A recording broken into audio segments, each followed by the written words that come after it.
down south of Dixie, we've got so much love to keep. Dixieland sings to me, singing me softly to sleep, making me dream so sweet. Dixieland lives in me. We got the best kind of people, we got the best hospitality in the world. Barbecues and dances and the music plays all day. All the gentlemen greet you, man, you got to see those southern girls. You can't pick out your own way. Dixieland sings to me, singing me softly to sleep, making me dream so sweet. Dixieland lives in me.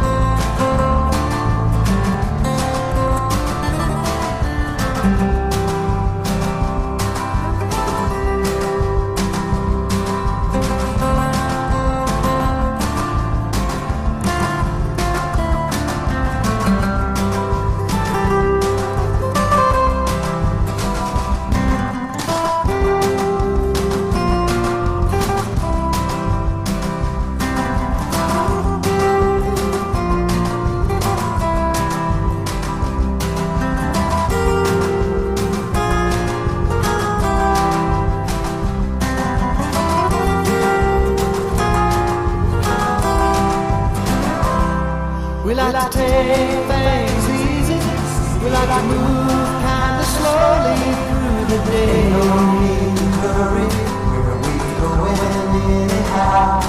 There's a deep southern secret that when you get here you always want to stay. Come on now, Celia, won't you come on down right now. Dixieland sings to me, singing me softly to sleep, making me dream so sweet.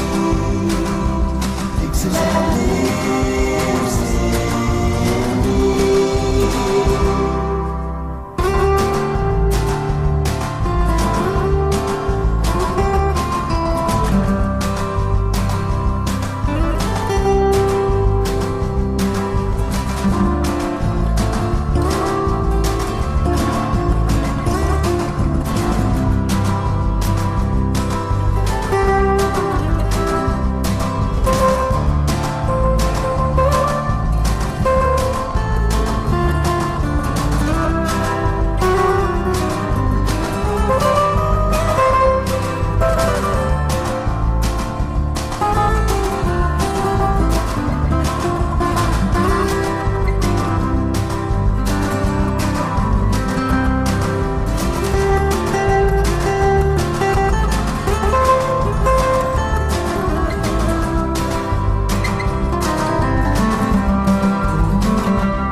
This world all alone, gotta take your soul, you're on your own. The curve flies straight, perfect line. All the double red until you die. Gotta look this line in the eye.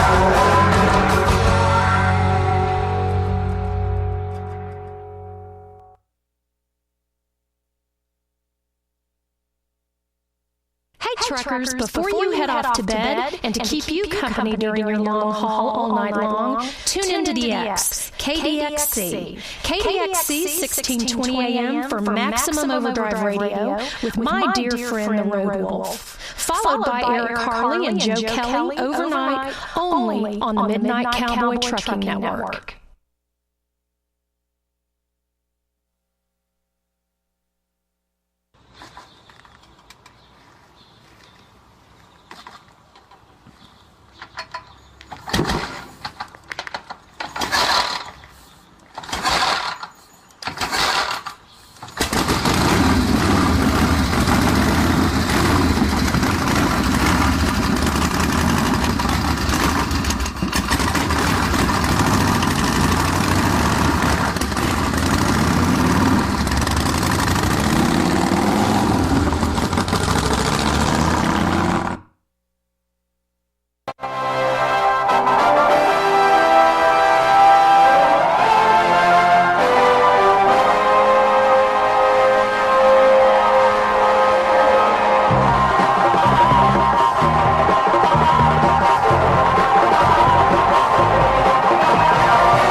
Time it did this, it was real warm until about the middle part of October. Then all of a sudden it woke up the next morning and it was a dump full of snow outside.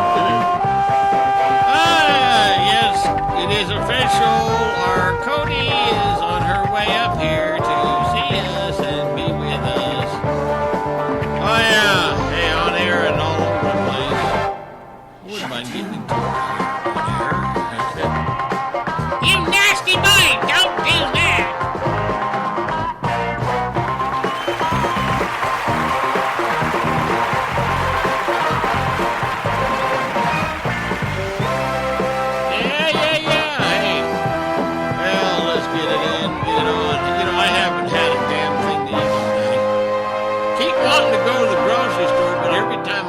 I'm going to get ready to go do something holds me up.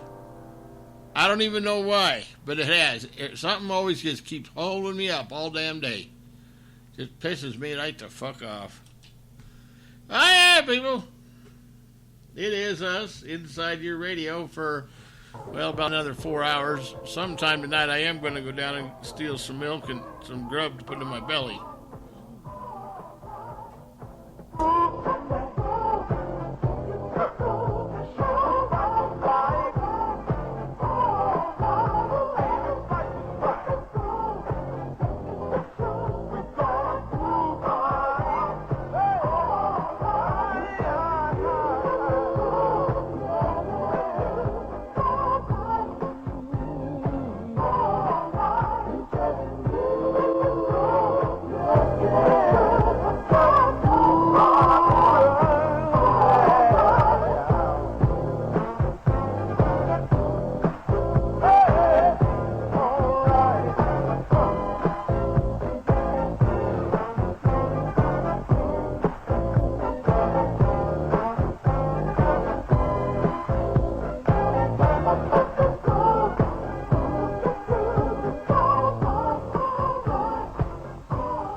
Hazard Air, yes sirree, mammy.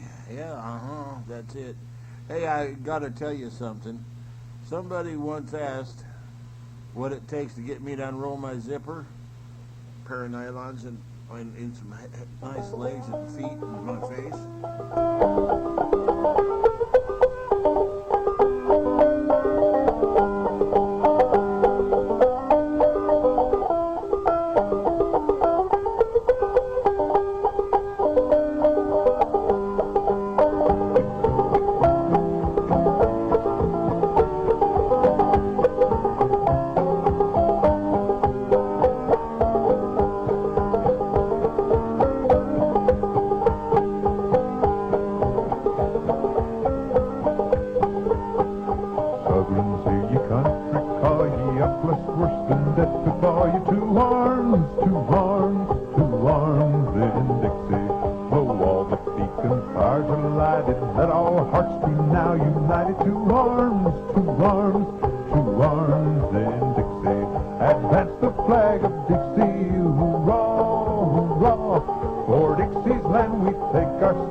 Oops! Hey, I dropped a cigarette on the blasted floor, and I tried to put the son of a bitch out.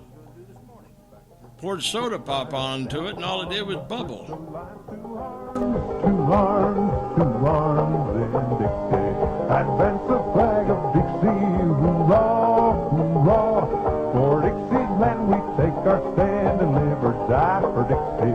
Two arms, and conquer peace for Dixie. Two arms, and conquer peace for Dixie. Fear no danger, shun no labor, lift up rifle, pike, and saber. Two arms in Dixie. Shoulder pressing close to shoulder, let the odds make each heart colder. Two arms in Dixie. Advance the flag of Dixie. Hoorah, hoorah.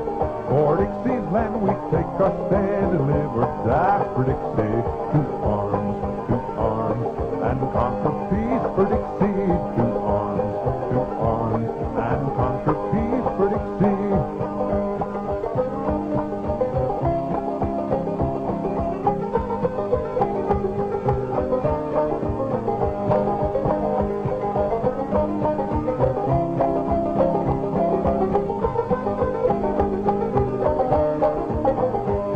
Then I wish I was in Dixie. Hoorah, hoorah.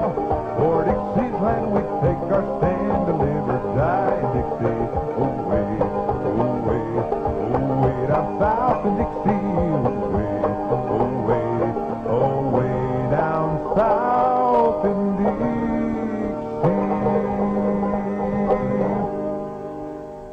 You know, there was something that was talked about this morning while we were sitting there waiting to supposedly go into priesthood meeting with the Relief Society. See, our local ward's got this new deal going on, something to do with something to try to do some socializing called Linger Longer or something to that effect.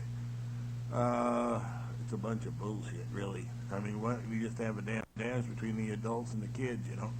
Anyway, so we're sitting there doing it, and this guy by the name of Vern, who I kind of like, who goes to the ward, we're sitting there, and he says, you know the difference between Yankees and us Confederates? And I said, yeah, we believe in truth and justice. And he says, well, technically so does the Yankees, but he says, Robert Lee, you know that Robert E. Lee fought for freedom and liberty? And I said, yes. But he says, Yankees believe that the South and what it represents was for slavery and racism. And I says, you know that's wrong. And he says, yes, I know that. You know that. But most of the people in the ward have no idea.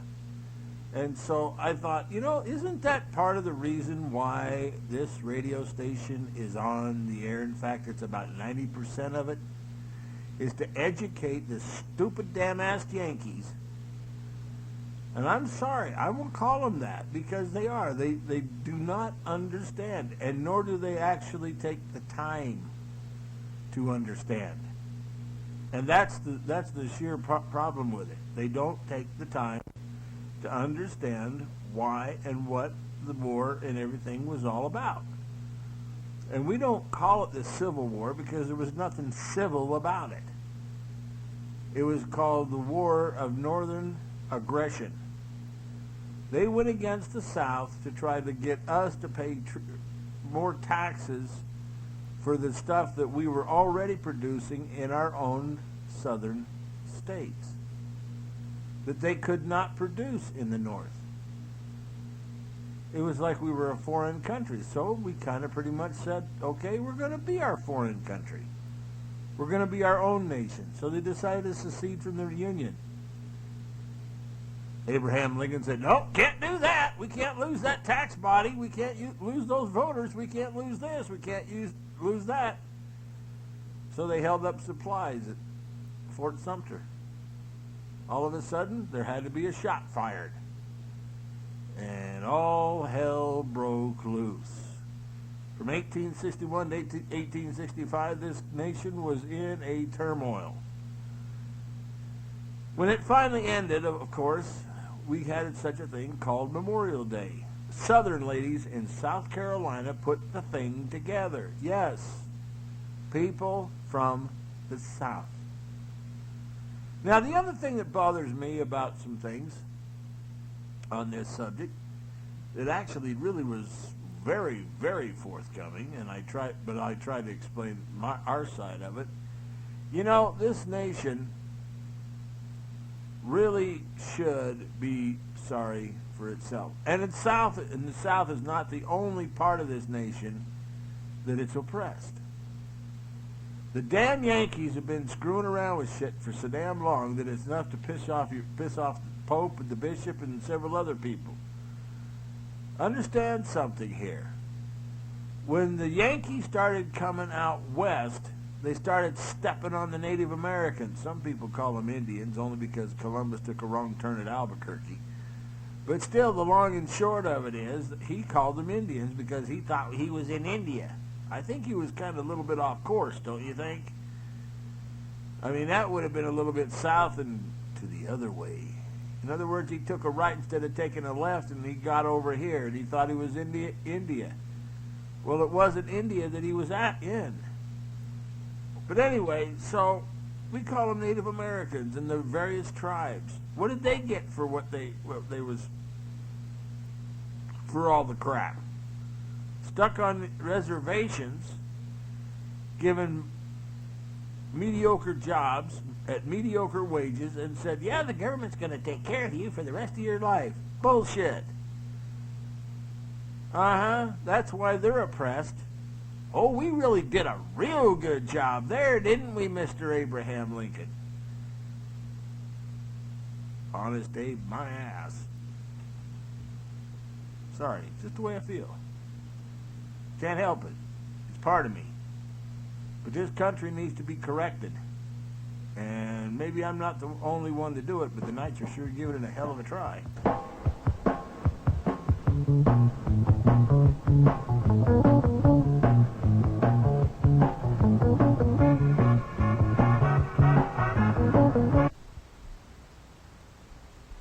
I mean, somebody's got to do it. Who else is going to do it? You going to get somebody out here actually open it out here, and especially in Mountain West, to start bitching? I don't think so. They haven't yet. Have they?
Risk is meant for brother man.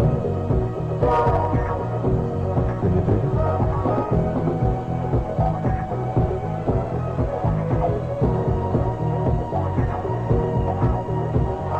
Who's the chap that won't cop out when that thing you're all about? Right on. You see this cat snapping. Well, come on, friend. He's a complicated man, but no one understands him but his woman.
Truckers, before you head off to bed, and to keep you company during your long haul all night long, tune into DX, KDXC.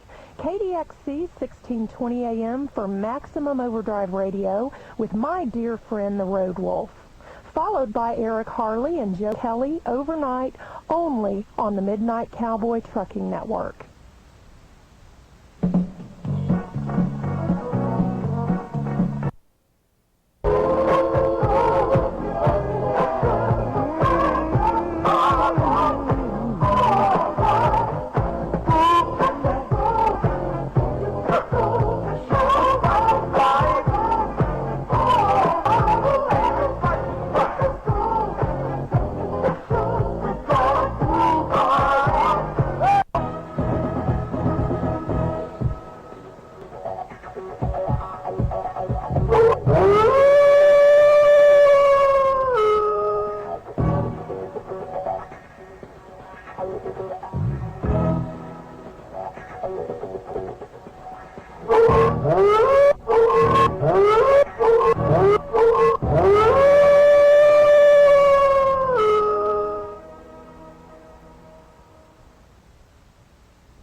Truckers, before you head off to bed, and to keep you company during your long haul all night long, tune into DX, KDXC.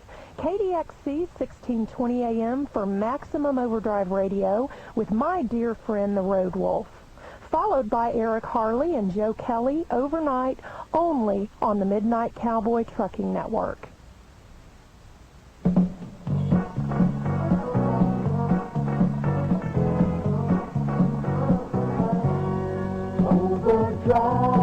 Time to double clutch that bitch, dude. Let's go.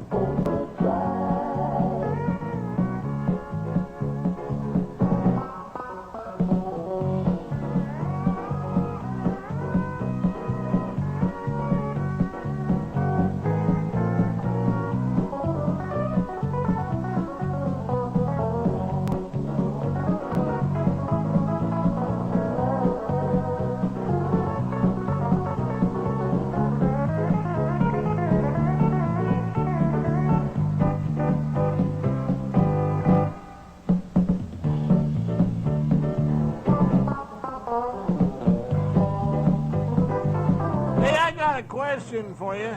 Now that so many trucks have got automatic transmissions in them anymore, does that rule that where the CDL exam actually makes you have to learn how to double clutch? And the question is, why? 57 degrees.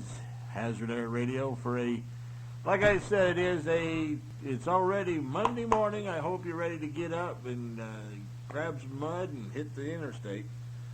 Yeah, for sure. 57 degrees here at the Big X. Let's see what else is going on. Well, I started watching NASCAR this morning. By the way, it's no longer on the regular Fox channel. It's on Fox Sports 1 now. It's got to be cable. Unless you got cable, you don't get to watch NASCAR anymore. Ask how that shit got done. Can you say Comcast? Bet you that you can. Oh, yeah, for sure. Oh, yeah. Hey, it's been halfway decent out there. I actually saw a seagull just a few minutes ago out there in a bikini.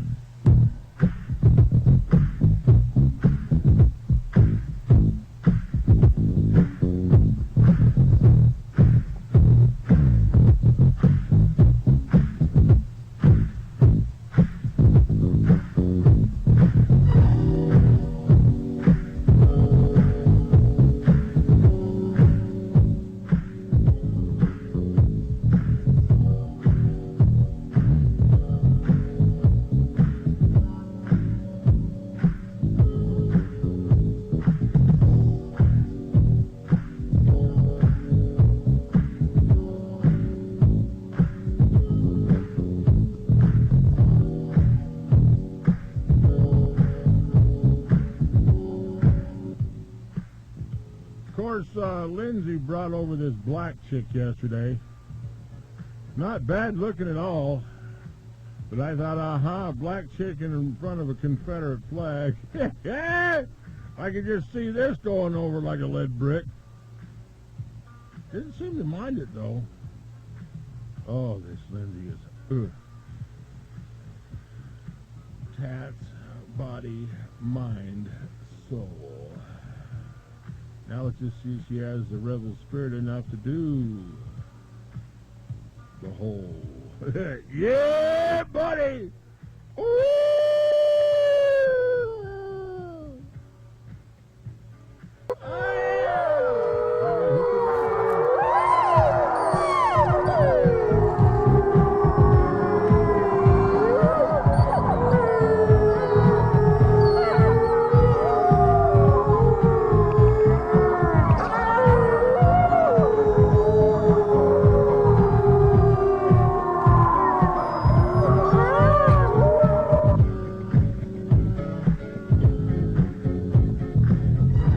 Was that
degrees, Hazard Air Radio for, like I said, it is a early Monday morning.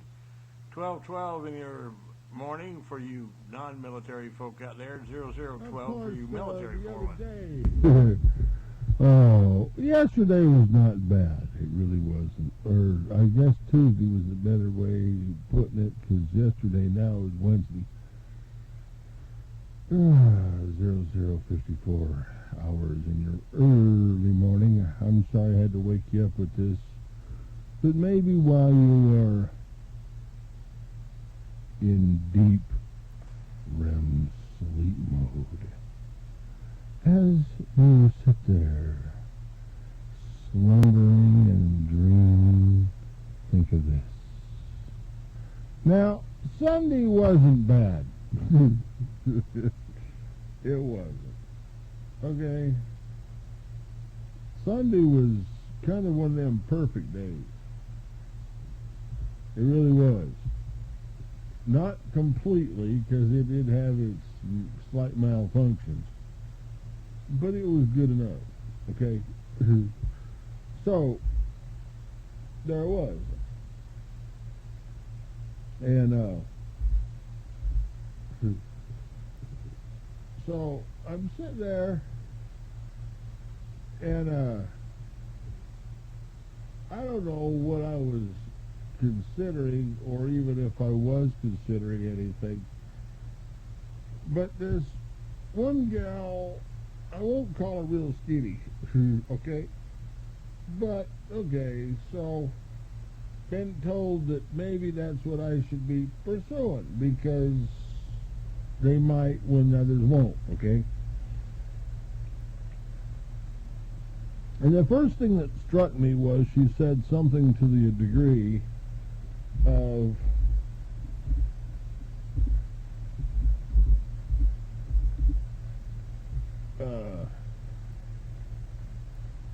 you know, that, well, yeah, you know, so I was thinking,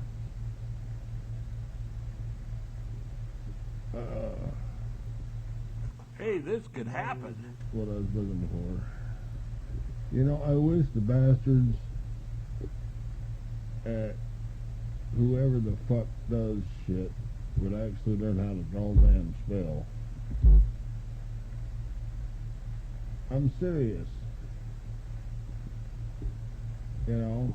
I mean, Jiminy Criminy, come on, people, get it. I hate interns that are not too damn educated. The 90s and past, you know, it really is.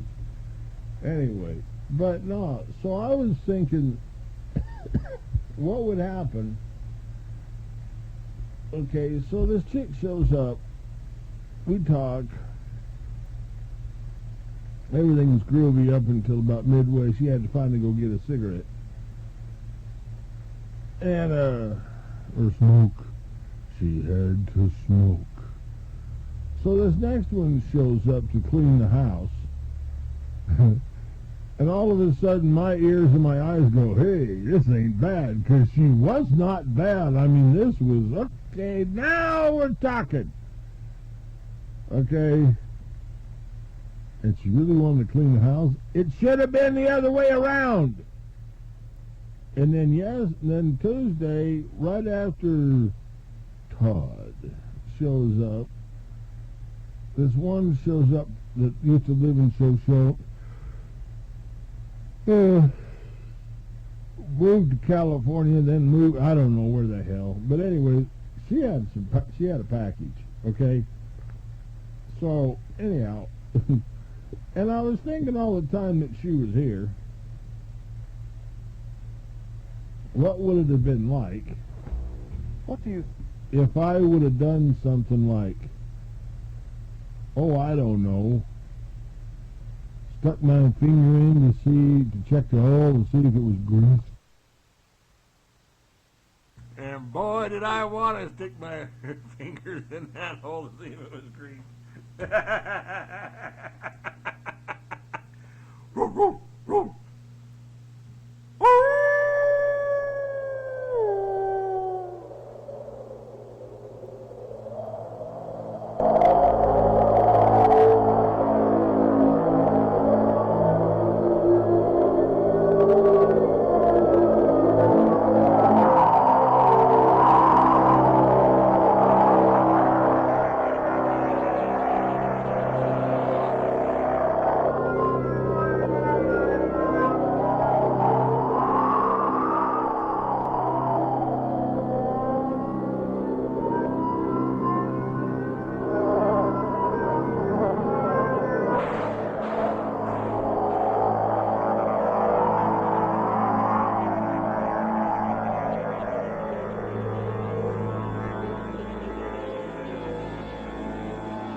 I don't believe you, Peter.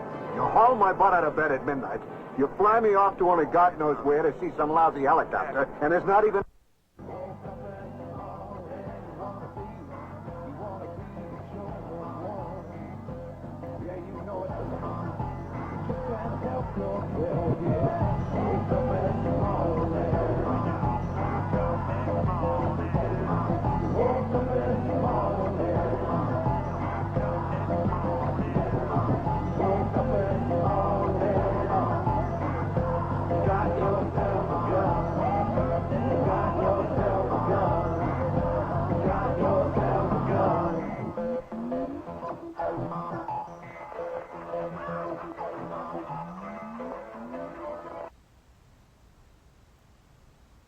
All I know is some of these new hires, if they want to end up with souvenirs from their shows, they better go get a cassette player, because I don't burn CDs too well. Except with a dadgum lighter and see how fast they smoke and warp. You know, when you cross a donkey with an onion, no! You get a piece of ass that'll bring a tear to your eye.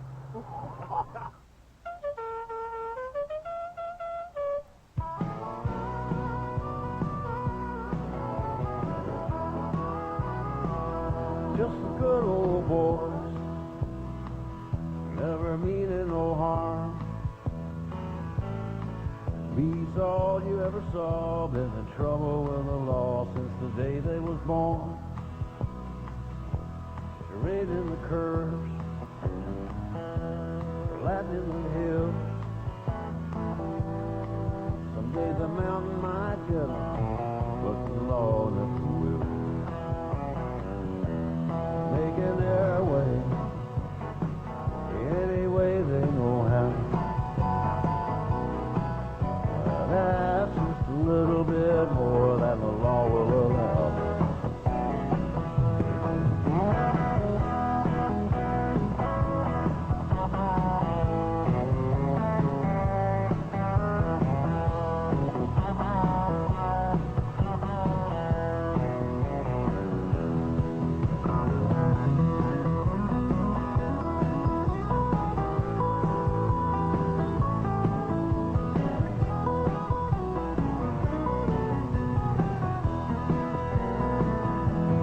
Making their way,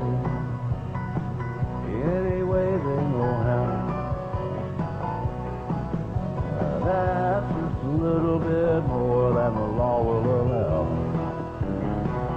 Just the good old boys wouldn't change if they could. Fighting the system like a true modern day Robin Hood.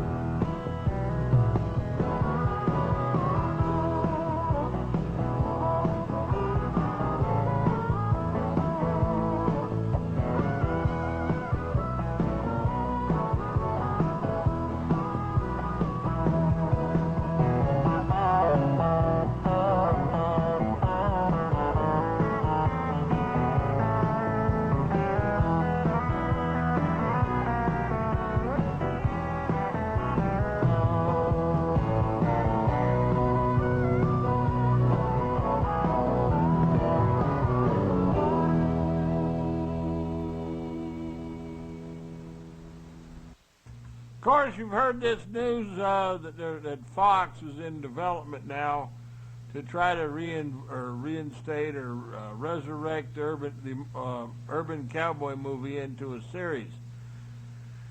You know, I don't mind it, except for for several reasons. Number one, it's going to raise the price of my skull up another $5 to where it's going to start getting about 10. You know, that's one of the reasons why I like Art or Rips down here. They only charge you $5.95 or $4.95 for a can of skull instead of the $5.95 that everybody else was. But anyway, so they're doing that, and I said, you know, it's going to be a pain in the ass. I said, you know, there is about 10 times the fan base for the Dukes of Hazzard than there ever was for Urban Cowboy. And I said, you know, if Fox wants to really put something together, and I don't care which one it puts it on, But if they wanted to do something that would actually make some damn difference around on television anymore, why don't they get some of those idiots that they had for the damn movie? Of course,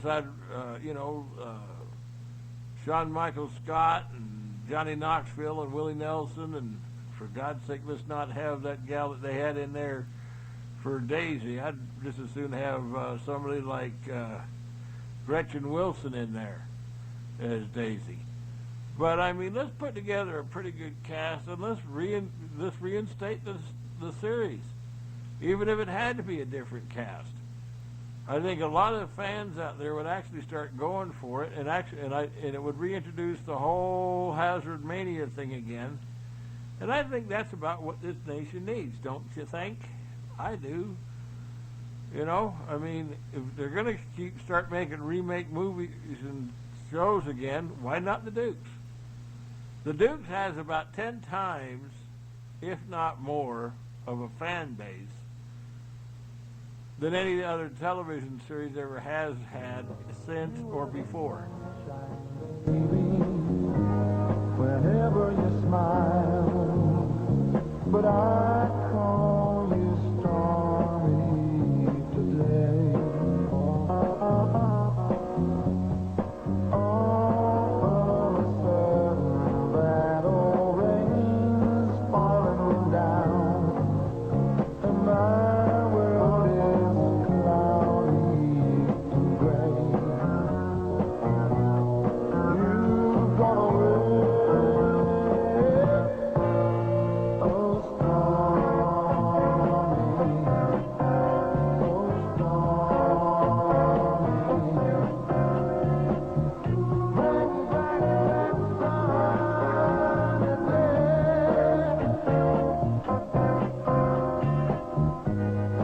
Yesterday's love was like a warm summer breeze,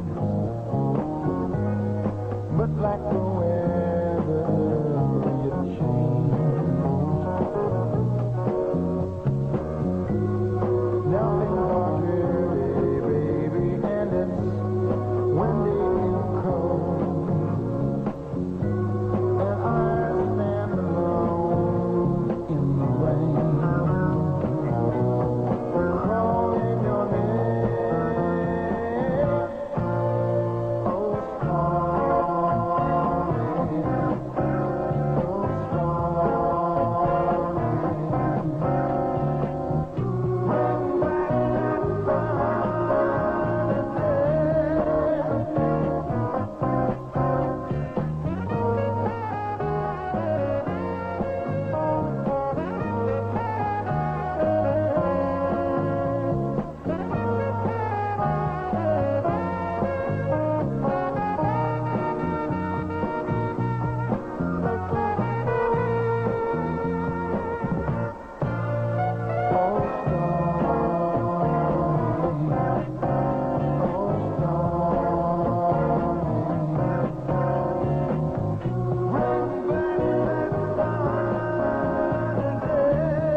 Seven degrees still here at Hazard Air. Like I said, it is a Monday morning. Go in and wipe your hair. She's already done by.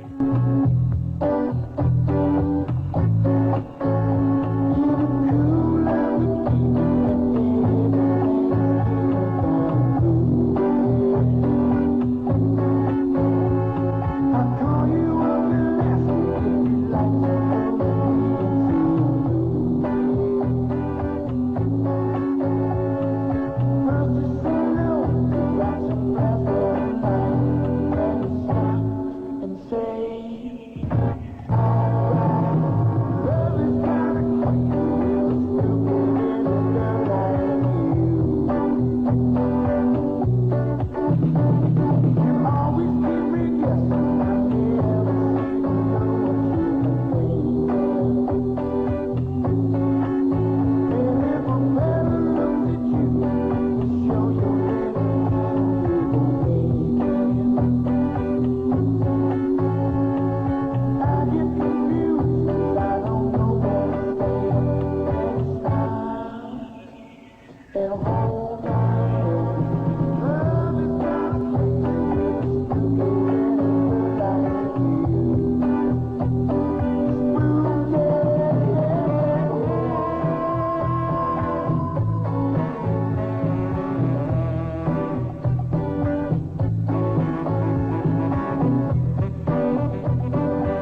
I'll never figure it out why they do that to me, but they do it all the time. 57 degrees, Hazard Air Radio, free Monday.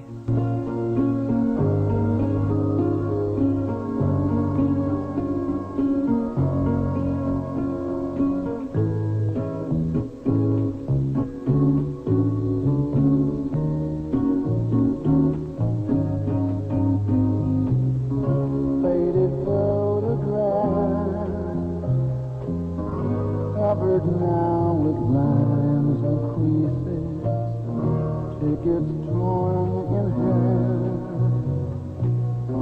memories in bits and pieces, traces of love long ago that didn't work out right, traces of love. Ribbons from her hair, souvenirs of days together, the ring she used to wear, pages from an old love letter, traces of love long ago that didn't work out right. Traces of love with me tonight. I close my eyes and say a prayer that her heart will find a trace of love still there somewhere.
Sorry about that. I went in and took a piss. say that I lost you. It lost all its glitter the day you said no, and the silver turned to blue. Vacuum I have down that love is true. But if you decide to come on me,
Hazard Air Radio, yes sir, Bob. I went in back in and had to go sprinkle some more off.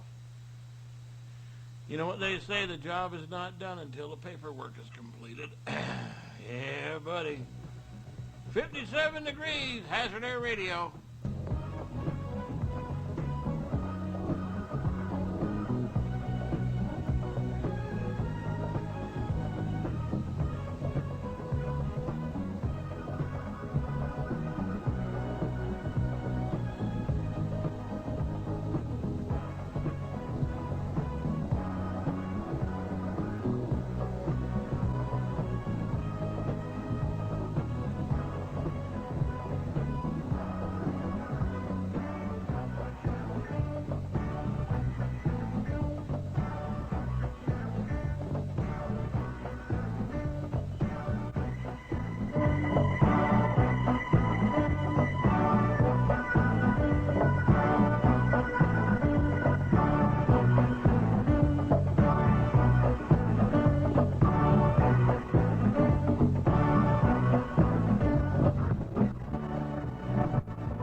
Broadcasting, the powerful voice of today's Southern movement.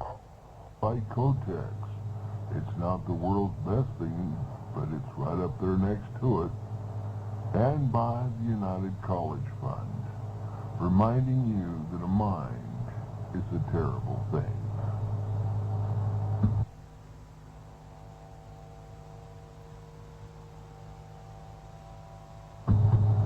Welcome to the world of Airwolf FM, the home of Hazard Air Radio. Hazard Air Radio is where Hazard County and the Airwolf meet and join forces. For the next 12 hours, we'll talk, dance, play music, and just have a hazardly good time. We'll get our heads in the clouds with Airwolf, get our boots and jeans on and go juking. This is Hazard Air Radio. It's of Anarchy and the Airwolves Military Aviation Association, and brought to you by our fine supporting cast. Harley Davidson, life's better on a Harley. By Miller Industries, when the job just needs to be done. By Federal Signal Corporation, all the better to see you with. And locally by Cooter's A1 Towing. Morton, Echo, Utah, and Evanston, Wyoming, as well as Twin Falls, Idaho. We just love tows. By Hazard County Choppers. Let us put something exciting between your legs. And by Karen's Cafe on 24th Street here in Ogden. Best darn place to put vittles in your mouth. Now join us for Hazard Air Radio.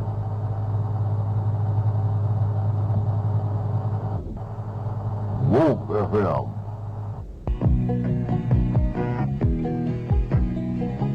Just a good old never meaning no harm. Beats all you never saw, been in trouble with the law since the day they was born. Straightening the curve, planting the hill. Someday the mountain might get them, but the law never will. Making their way the only way they know how. That's just a little bit more than the law will allow. Just a good old boy, wouldn't change if they could. Fighting the system like a true modern day Robin Hood. Being on like we did before, getting the bank, or on the floor. He ain't screaming, we're back for more. Carrying on like we did before. Didn't we raise us a ruckus? Didn't we kick up our heels? Sheriff Roscoe cussed us. He said we were hell on wheels. But didn't we burn up the back road? Didn't we have us some fun? Hey, I got a great idea. What do you say we make one more run? Carrying on like we did before. Getting the tank, four on the floor. He ain't screaming, we're back for more. Carrying on like we did before. He ain't screaming, we're back for more. Carrying on like we did before.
And from Friday's show, if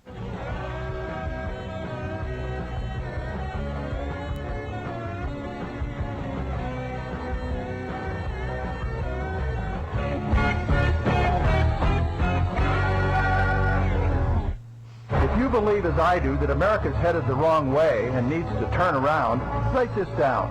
Western Conservative Summit 2015. Your story, freedom alive. June 26th, 27th, and 28th at the Colorado Convention Center. Be there. This is John Andrews inviting you to join me for the best weekend of your summer. A huge rally on the right with thousands of new friends and dozens of great speakers. Presidential contenders like Scott Walker, Ben Carson, Rick Santorum, Carly Fiorina, Mike Huckabee, Rick Perry. Media stars like Hugh Hewitt, Katie Pavlich, Byron York. Thought leaders like Arthur Brooks and David Horowitz. Economic gurus like Art Laffer and Larry Kudlow.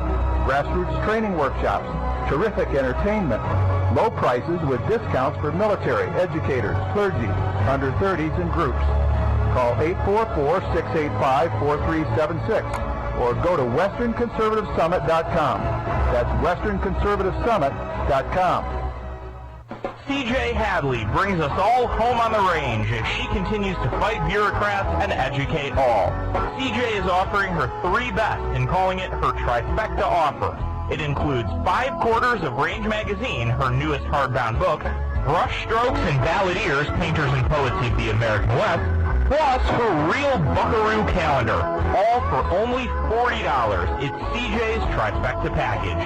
CJ Hadley is a patriot, educating the masses with her Range Magazine. 5 quarters of Range Magazine, Brush Strokes and Balladeers, and her real buckaroo calendar. Plus a special bonus. Add $10 and CJ will throw in another one of her great books, All of the Cow Country. The trifecta for $40 and the trifecta plus for $50. Order now. Go to rangemagazine.com or give them a call at 1-800-RANGE-4U. That's 1-800-726-4348. Tell them Beth Ann sent you. It was once said, the pen is mightier than the sword. We're living in a time now that is demanding the Republic to speak up. Grievances need to be put before our elected officials. They need to hear from you. Mainstream media isn't telling the constitutional truth about issues in this nation. There's an agenda afoot that's being used against we the people. Commit now to send at least one of your representatives the pen. There will be no excuse for their lack of knowledge. Pick your state or national representatives and senators or even your governor. It's time to bring common sense back into our governing. Let the Republic be heard. The Pen is a bi-monthly publication for only $24.95. Order yours and order theirs. $24.95 per subscription. CSC Talk Radio, P.O. Box 73, California, Missouri 65018. Order 4 and get the 5th one free. For credit card, visit csctalkradio.com. CSC Talk Radio listeners are reaching out to bring America home.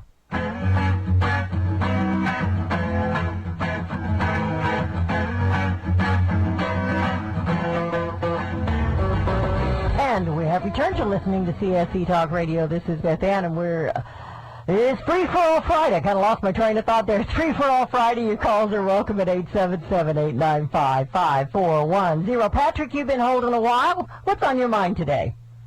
Well, I just wanted to tell you that you people out here in the West probably don't know that Hazard Air Radio and our station KNAK is carrying your show, have been for about, 6 months. Got turned on to it by a guy, real nice guy, who should be running for president, by the way.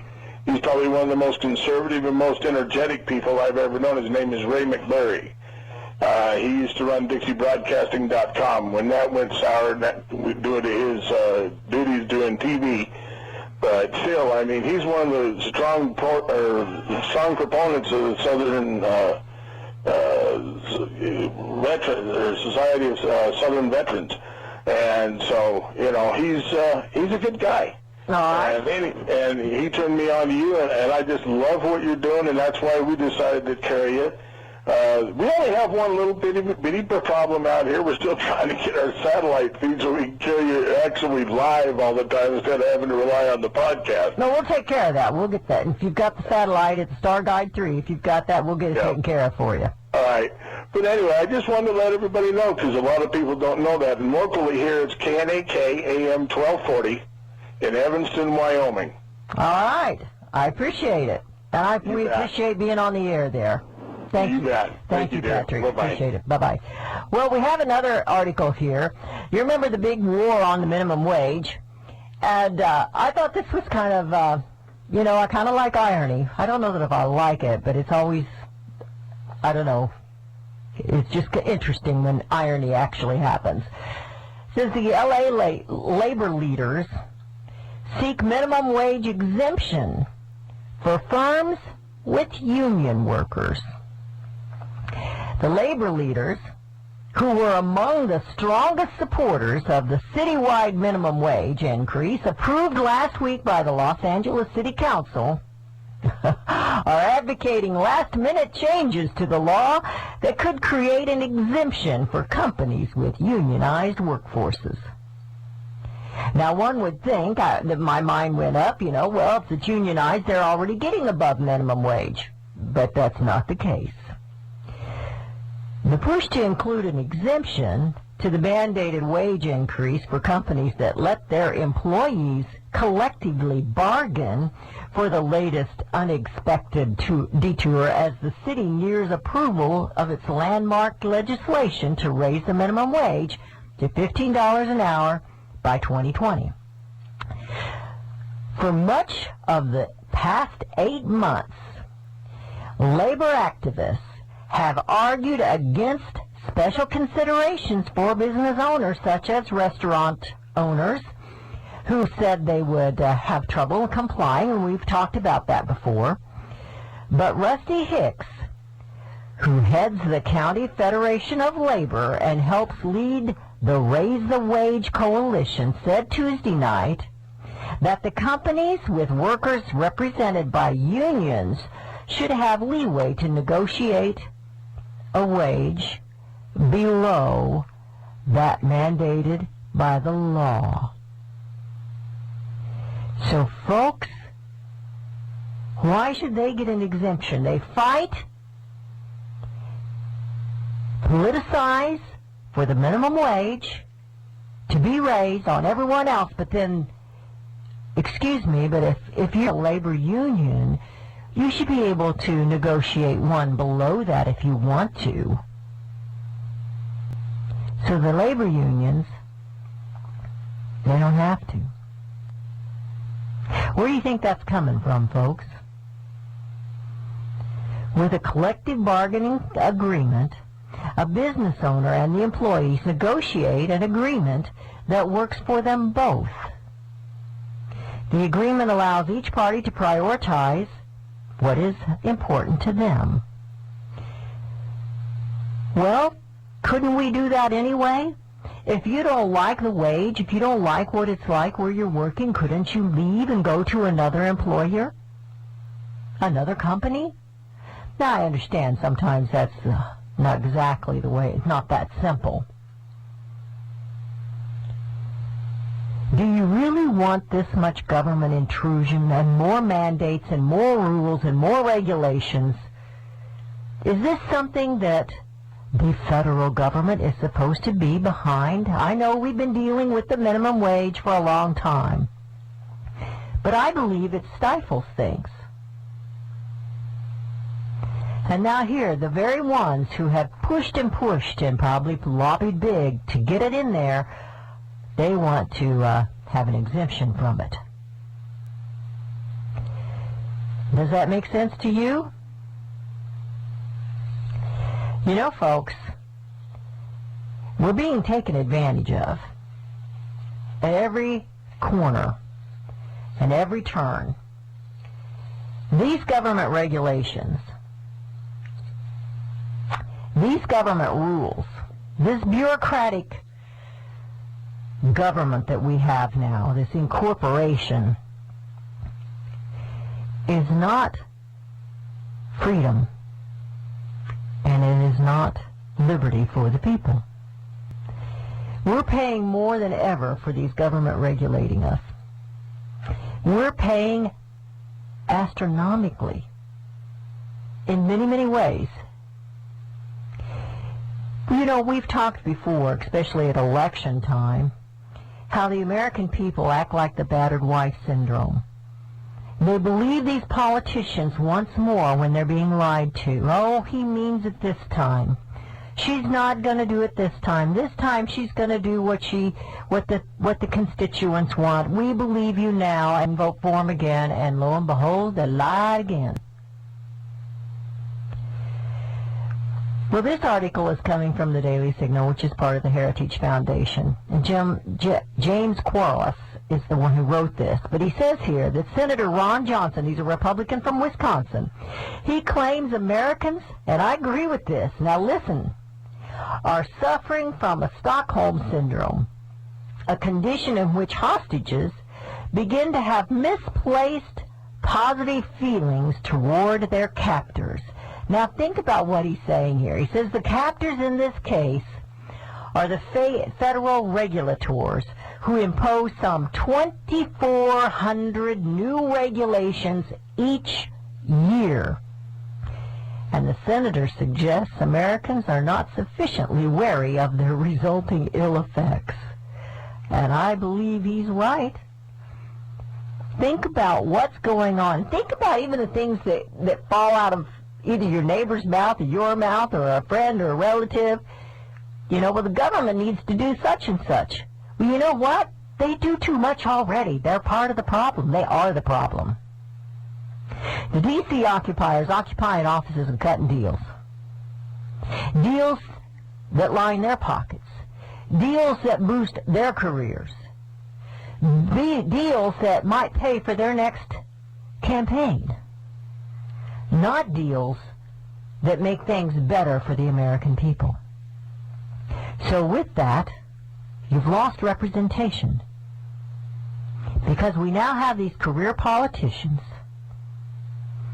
voted in by money, popularity, media control, instead of being assigned by the states.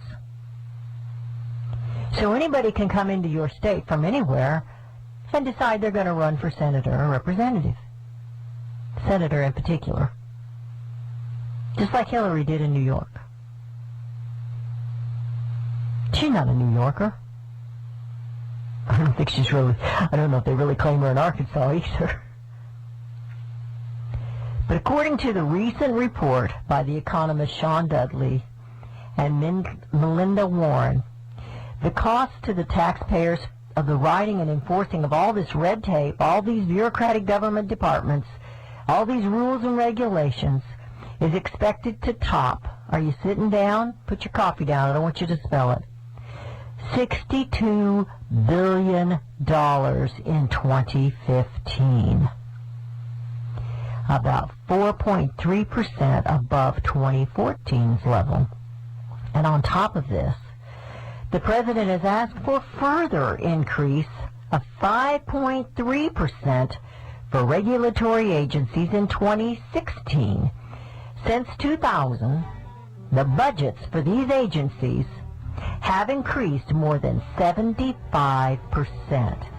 This is in addition to the broader economic costs of the red tape. $62 billion just in 2015. You know what? Government ought to do something about that. We're going into a break. Your calls are welcome. 877-895-5410. It is free for all Friday. Your calls are welcome. We'll talk about almost anything you want to talk about at 877-895-5410, and we will be right back.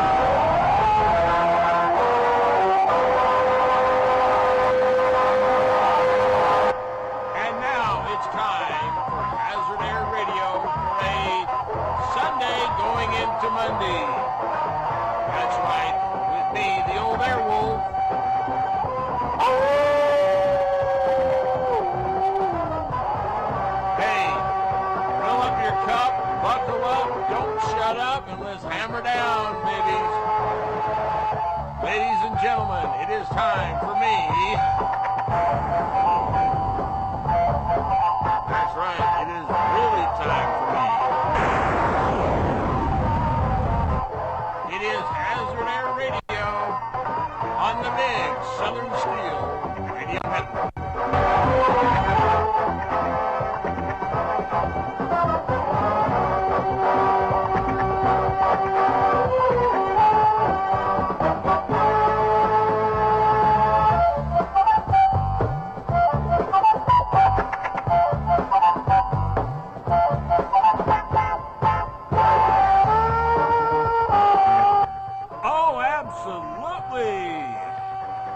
This is Hazard Air Radio for a Sunday going into a Monday in about a half an hour, to be exact.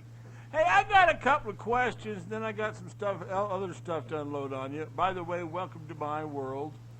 Welcome inside the world of the Airwolf here on Hazard Air. The first thing, and it was mentioned and I only mentioned this because it was on television earlier, why the hell does anybody call a woman's vagina a fish taco? Now, a fish taco sounds like something you should be eating at a damn Mexican restaurant. I know, they are. No, I'm serious. Why do they call it a fish taco? I mean, I understand the puss part of it, and I understand the fish part of it, because that's kind of the way it smells. But damn it all to hell, why call it a fish taco? Why make it something sound like you're going to get something to eat down there? I know you are. But still, I mean, golly gee whiz, man. Yeah. Okay, so this morning went to church. Talk about being treated like, let's see, second-class citizen, third-class citizen. Hell, you would have thought I was wearing horns on top of my head and I looked like Lucifer. You know, I mean, gee-miny, criminy. And then all of a sudden, and what really pissed me off, and I think it pissed a lot of other people off, because I always say that if they're going to do the Star-Spangled Banner, by damn it, I want to have equal time. I want to have the Dixie National Anthem being played. So what did they do? Right at the end of the songs and all that happy stuff, or at the end of the speeches, and the bishop gave a pretty good one tonight, or this morning. Anyway, so right at the end of it, all of a sudden they had to start to sing the Star-Spangled Banner. Really? And, of course, everybody else in the audience had to rise. I would not do it. I'm sorry. I am a Confederate. I am a rebel. I'm from the South. We do not honor that song. We only respect and honor the Dixie National Anthem. We are not going to rise and shine and rise and put our hands over our hearts and all this happy malarkey. Because, and I'll tell you, here's the reason why. And that before I get a lot of phone calls and a bunch of emails saying, damn, you're unpatriotic, aren't you? No, I'm not. But damn it all to hell, I flew for the defense of this country.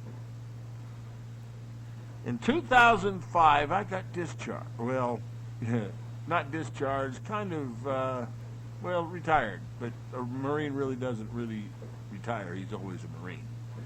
Anyway, so I come home, and of course, I had a few bills that were left over, right? And instead of letting me gradually pay some of them off, and so on and so forth, you know, a back cable bill that had piled up to almost $1,000. Excuse me, where are you supposed to pay the cable bill in Iraq? Comcast Baghdad? CenturyLink? You know, Syria? I'm sorry. It don't work like that over there. Oh, you can have somebody at home pay it for you. Who? I ain't married. Most of my kinfolk are dead. Who's going to pay it for me? Right? I mean, yeah, the club probably would have, but I'm just talking in generalities here. And I'm not the only one. Okay, so that was the first thing. So how come if the United States wants to be real patriotic and honor its veterans and make us respect what the hell we went over there and flew and put our lives on the line for. How about giving us a little respect and giving us some of the stuff that we deserve? Wouldn't that make some sense? This country has been messed up ever since General Lee, Robert E. Lee, gave up at Appomattox. He should have never signed that damn treaty. He should have said, piss on it. We're going to carry this thing a little bit further and win the damn thing. So what? We had to eat rats and mule meat to be able to get there. So what? Yeah, we were losing people, but so what? We could have won the damn thing. Could you imagine how much different this nation would have been if Jefferson Davis would have got in as president and Abraham Lincoln got booted?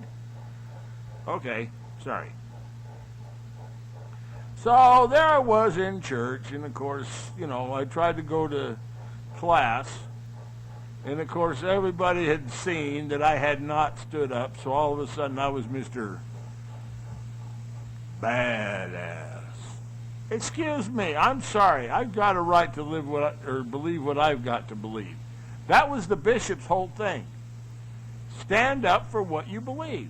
Christianity. Okay, I am. I stand up for our Heavenly Father. I stand up for Jesus Christ. I stand up for the right to actually believe in the higher power. I always do. I know that without that, this radio station would not be on the air. The Knights of Anarchy would have never risen to the power that it has been. It never would have lasted as long as it has been without our Heavenly Father. Some people say Heavenly Father. I say it that way. Most people just say God. But it's the same thing. Klingons claim it as Kalis. They claim that heaven is called Stovakor. But it's the same thing, okay? So, if they're going to piss and moan about shit like this, I mean, excuse me, I'm just not going to go. Now, I made the bishop a promise because he helped me with the radio gear, getting it up here and so on and so forth, and paying a back bill on it.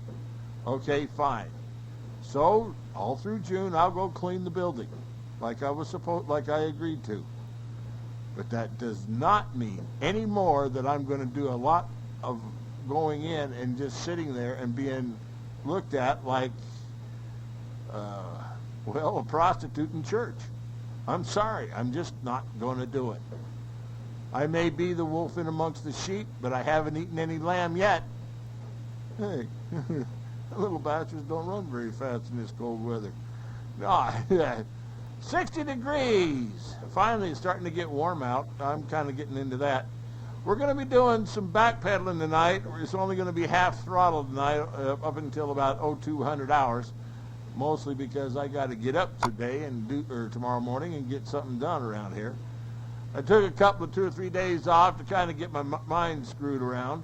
Oh, by the way, hadn't told you this, but I will anyway. Hazard County Choppers finally has its own building. That's right, it does. Let's see. It's where Perkins's old shop used to be. Lease has been signed. Key is going to go in the door, and we're going to put this big fat sign up there here pretty shortly. And yes, Highway Hooker Towing will be rolling out of there as well. Anyway, let's get back into some tunes and groove and what we used to do, okay? Let's do it like Pruitt used to do it to it. Can you dig it?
You know, I had that same problem with the whole damn deal up there in Buell, too, until they finally got him to remember us.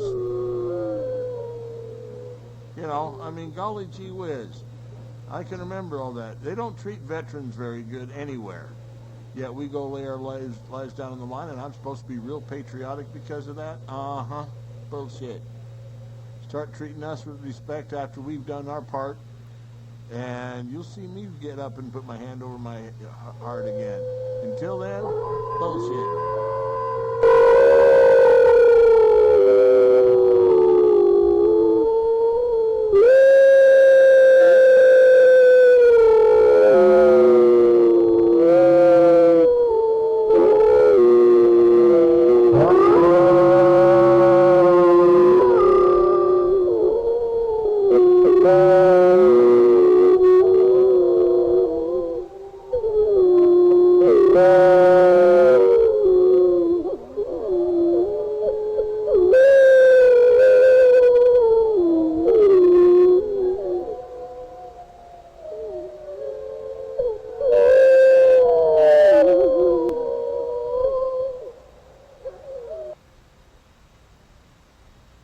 The wolf pack has spoken.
Hazard Air, yes, sirree, mammy. Yeah, that's it. Hey, I gotta tell you something. Somebody once asked what it takes to get me to unroll my zipper. Pair of nylons and in some nice legs and feet and my face.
Thank you, yes, thank you. I had to do that. You know, that was what I was kind of hoping I was going to do this morning. Stamp upon the crystalline, two arms, in Dixie. Advance the flag of Dixie, hurrah, hurrah. For Dixieland we take our stand and live or die for Dixie. Two arms, and conquer peace for Dixie. Two arms, and conquer peace for Dixie. Fear no danger, shun no labor, lift up rifle, pike, and saber. Two arms, in Dixie. Shoulder pressing close to shoulder, let the odds make each heart bolder. Two arms, in Dixie. Advance the flag of Dixie, hurrah, hurrah. For Dixie's land we take our stand and live or die for Dixie. Two arms, and conquer peace for Dixie. Two arms, and conquer peace for Dixie.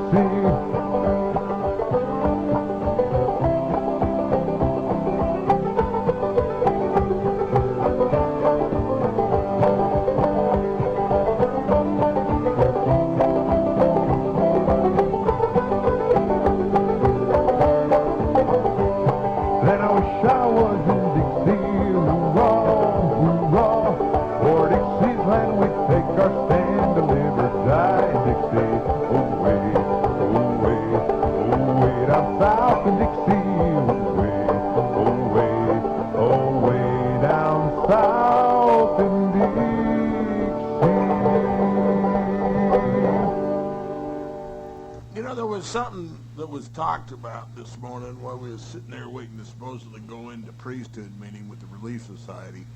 See, there, our local board's got this new deal going on, something to do with something to try to do some socializing called Linger Longer or something to that effect. It's a bunch of bullshit, really. I mean, why don't you just have a damn dance between the adults and the kids, you know? Anyway, so we're sitting there doing it, and this guy by the name of Vern, who I kind of like, he goes to the ward, we're sitting there, and he says, you know the difference between Yankees and us Confederates? And I said, yeah, we believe in truth and justice. And he says, well, technically so does the Yankees, but he says, Robert Lee, you know that Robert E. Lee fought for freedom and liberty? And I said, yes. But he says, Yankees believe that the South and what it represents was the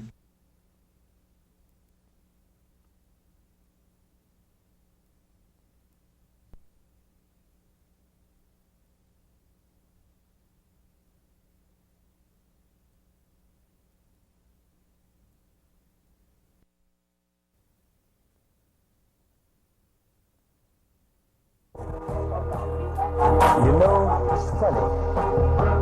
I thought I had her in the palm of my hand. Tell me how to see her.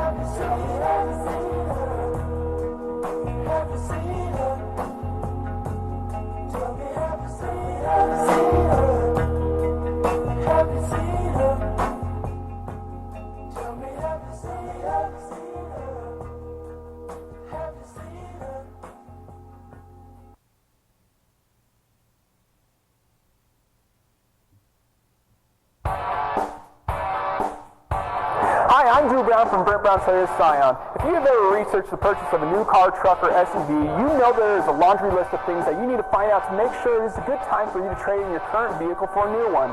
Now imagine having someone else do all the research for you and let you know when is the optimal time for you to trade in your current vehicle on a new one. We here at Brent Brown Toyota can provide this great service for you through our vehicle exchange program.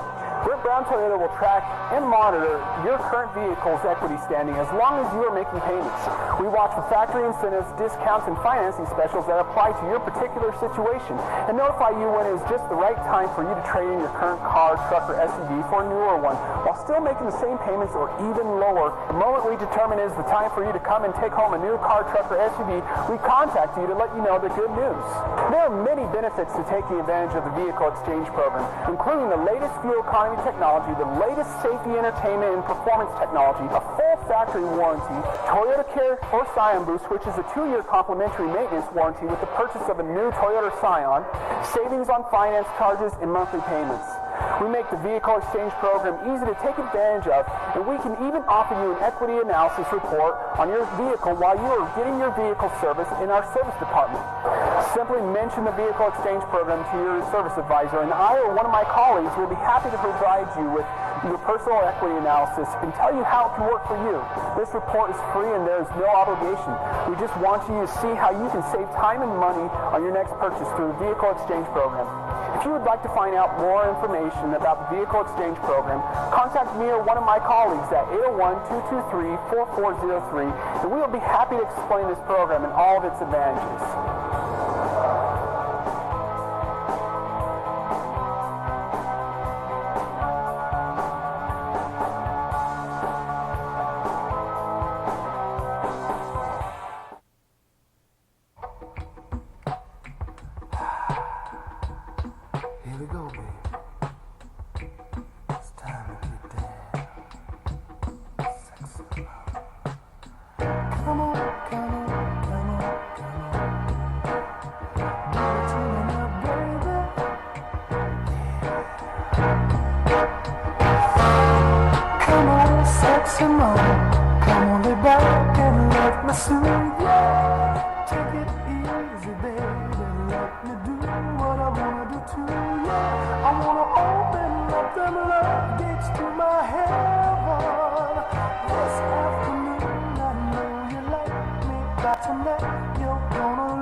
Just a moment, just the way I want you to be.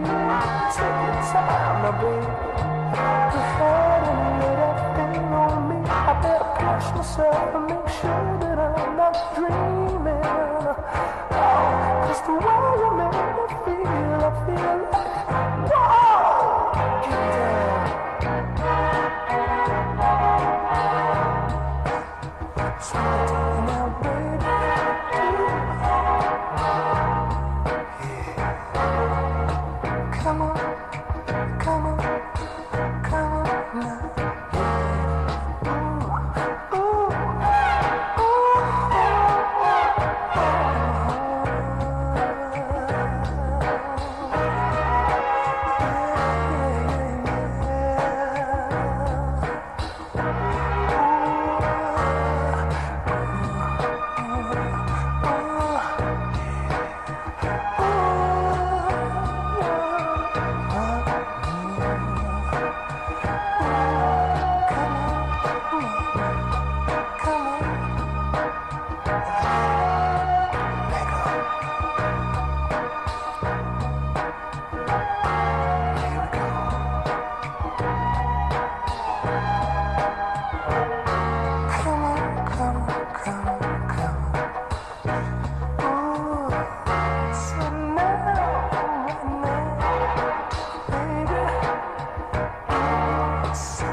Come on, talk to me. Oh, I like it. I like it. I want it. Give some more. Ooh, give some more. Hey, ooh, ooh, ooh, hey.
Watch out.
cycle so together where you are. Yes, and all of the things that I said that I wanted come rushing by in my head when I'm with you. 14 joys and a will to be merry. All of the things that they say are very sentimental. Gentle wind blowing through my life again. Sentimental, baby, gentle one. All I need is sentimental, gentle wind blowing through my life again. Sentimental, baby, gentle one.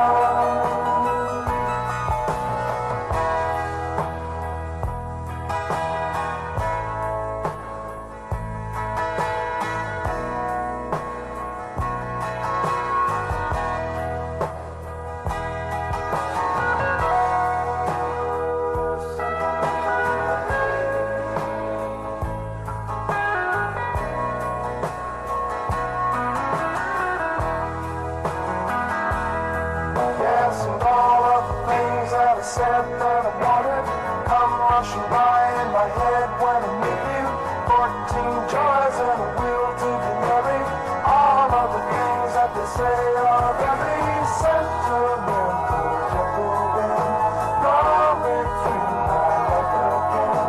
Sentimental, baby, gentle one.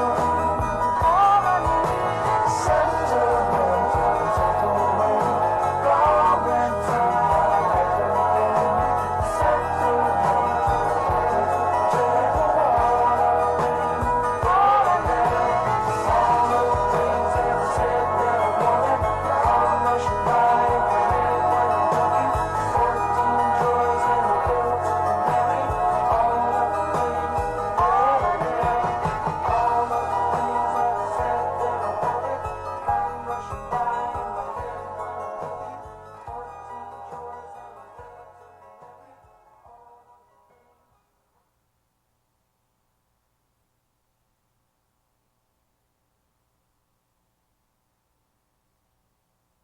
Hey, I guess you forgot about me. I'm still in here with you. Went down to Walmart. Raise their hands to fight radical Islamic terror deserve a commander-in-chief as courageous as they are. They volunteered to fight an enemy you won't name, and many gave their limbs and lives to win ground you surrendered. No previous generation of American soldiers, sailors, airmen, guardsmen, or Marines have been sent into harm's way by political leaders so unwilling to define what matters most: victory.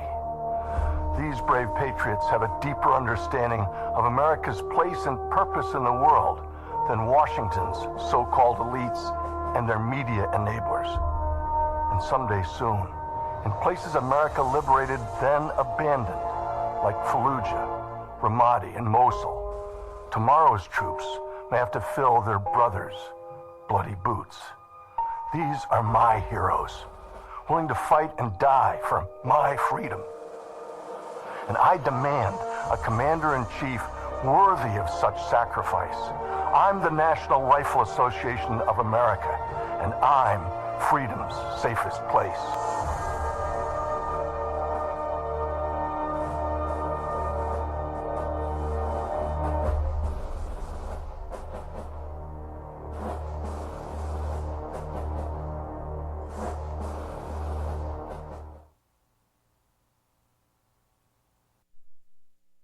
So like I said, I went down to Walmart here. Hey, guess what? They finally got self-checkouts at Walmart. Now, there's only two things that the situation there that really makes any sense. Number one, either they can't get enough good people that are smart enough to do it, which that's a possibility. B, there's too many lazy or stupid bitches around here that are on welfare that won't go to work at Walmart to do that job. Or 3, Walmart just finally decided to get rid of the stupid factor. Whatever it is, Thank you, Walmart. But here's the thing. Here's what they did. They sent the machines, 4 out of how many? About 8 of them, I think. And already one's malfunctioned. The other half, you can't get cash out of it or change. Only credit cards. No plastic, can't use the self-checkouts. Either this is on purpose to make people still have to go through the checkout lines, or B,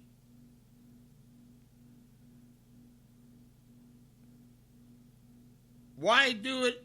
I just don't understand the B part. Setting up those self-checkouts at Walmart here, where people are about half stupid technologically anyway. Well, not half stupid, damn near completely stupid. And yet, here you go. And so, here you got machines in there that are supposed to make things faster, and they don't. There's no cash in the cash drawers. The actual system, they have the insides for it aren't there. It's kind of like sending somebody in to rob a bank when the getaway car has got a fucking flat tire. It don't work. You know? It just... But anyway, the only reason I went down there... And then, of course, the only reason I went there is because didn't want to drive all the way over to Smith's. And then I got this damn pot pie from Boston Market. Yee! I made it about halfway through it. I'm sorry. I'm going to go back to those damn little Swanson or Banquet little pot pies that are about this, that are half the size, that you have to put 2 in the bowl to get something out of it, but at least you get something that will cook and cook all the way straight through and actually tastes halfway decent. I'm sorry, Boston Market can have all the expense shit money they want to out of it. It tastes like crap. But, hey, what do you expect?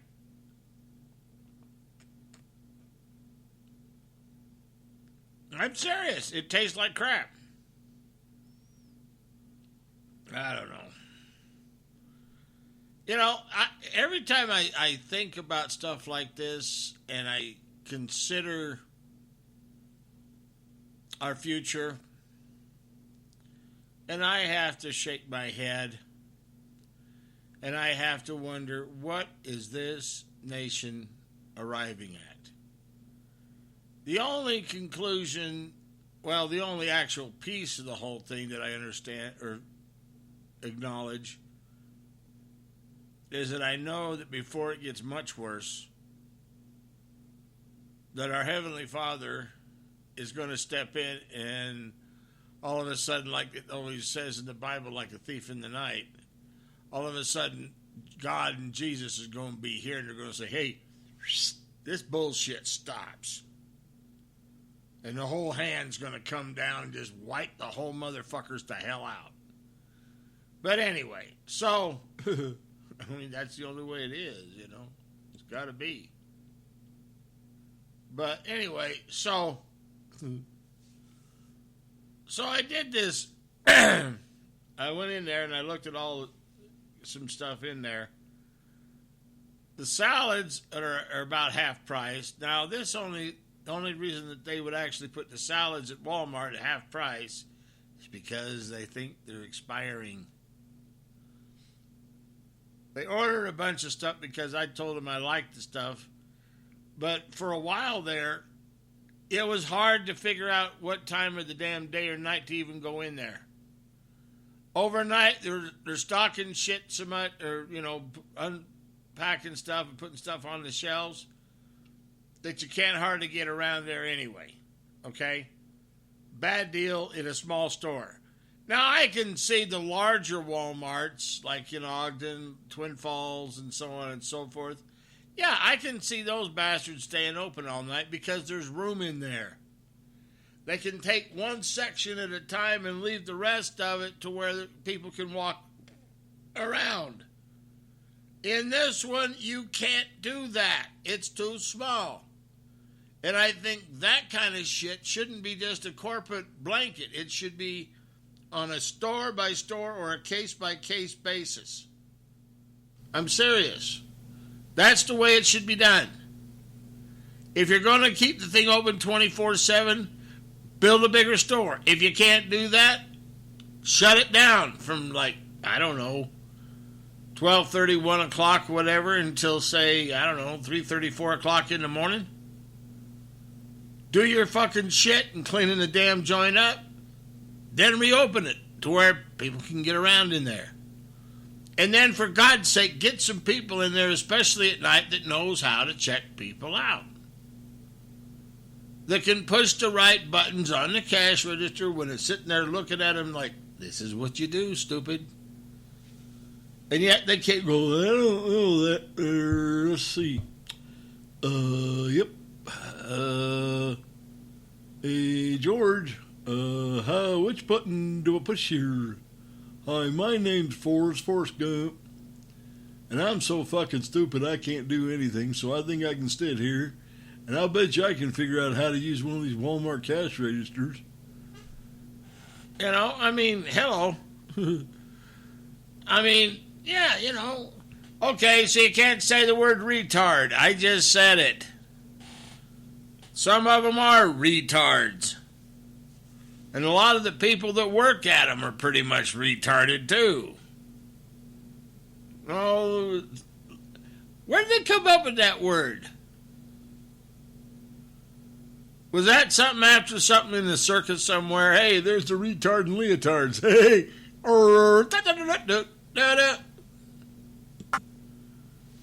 I'm serious.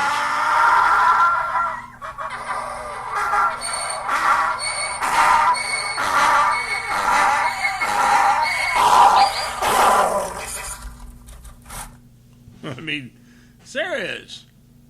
So, at what point do you have to shake your head and go, this ain't good, dude? I don't know. So I come home and I started watching Tommy. Tommy Lahren is probably one of the sweetest. I'm sorry, I mispronounce it all the damn time. I'm allowed. Okay? It's the way the damn thing's spelled. And and some of these people's names, how come somebody just can't call somebody Pat, Gary, Bob, Cooter, somebody, Roscoe, Bo, Luke, something decent, instead of these weird-ass Jewish names. Now, I know Jesus was a Jew and so on and so forth, and I respect that. But these damn Jewish and Israelis and everybody and all these damn Arab people, get them the fuck back over across the damn Atlantic and leave them the fuck there. In that, I'm in total agreement with Trump. Leave the damn Middle East in the Middle East. Get them the fuck out of here. Get the Syrians. You heard me. Get the Syrians, the Iranians, the Muslims, all that. Get it the fuck out of here. Keep the damn Germans, the Russians, the Yugoslavs, the damn all that crap. The only thing over there you let over here is the Swedens and the Swedish and the Swiss. Mostly because the Swedens provide us blonde, long-legged honeys that are willing to fuck. Past that, don't bring it over here. We don't need it. And whoever said Swiss cheese, do you know that 80% of the so-called Swiss cheese ain't made in Switzerland anymore? It's made in America, either in Wisconsin or Idaho. That's right. It ain't made in Switzerland anymore. And they don't make watches no more either. Sorry, they just don't. Strange shit, man. And yet you'll hear people saying, well, they're not supposed to do that. The hell they ain't.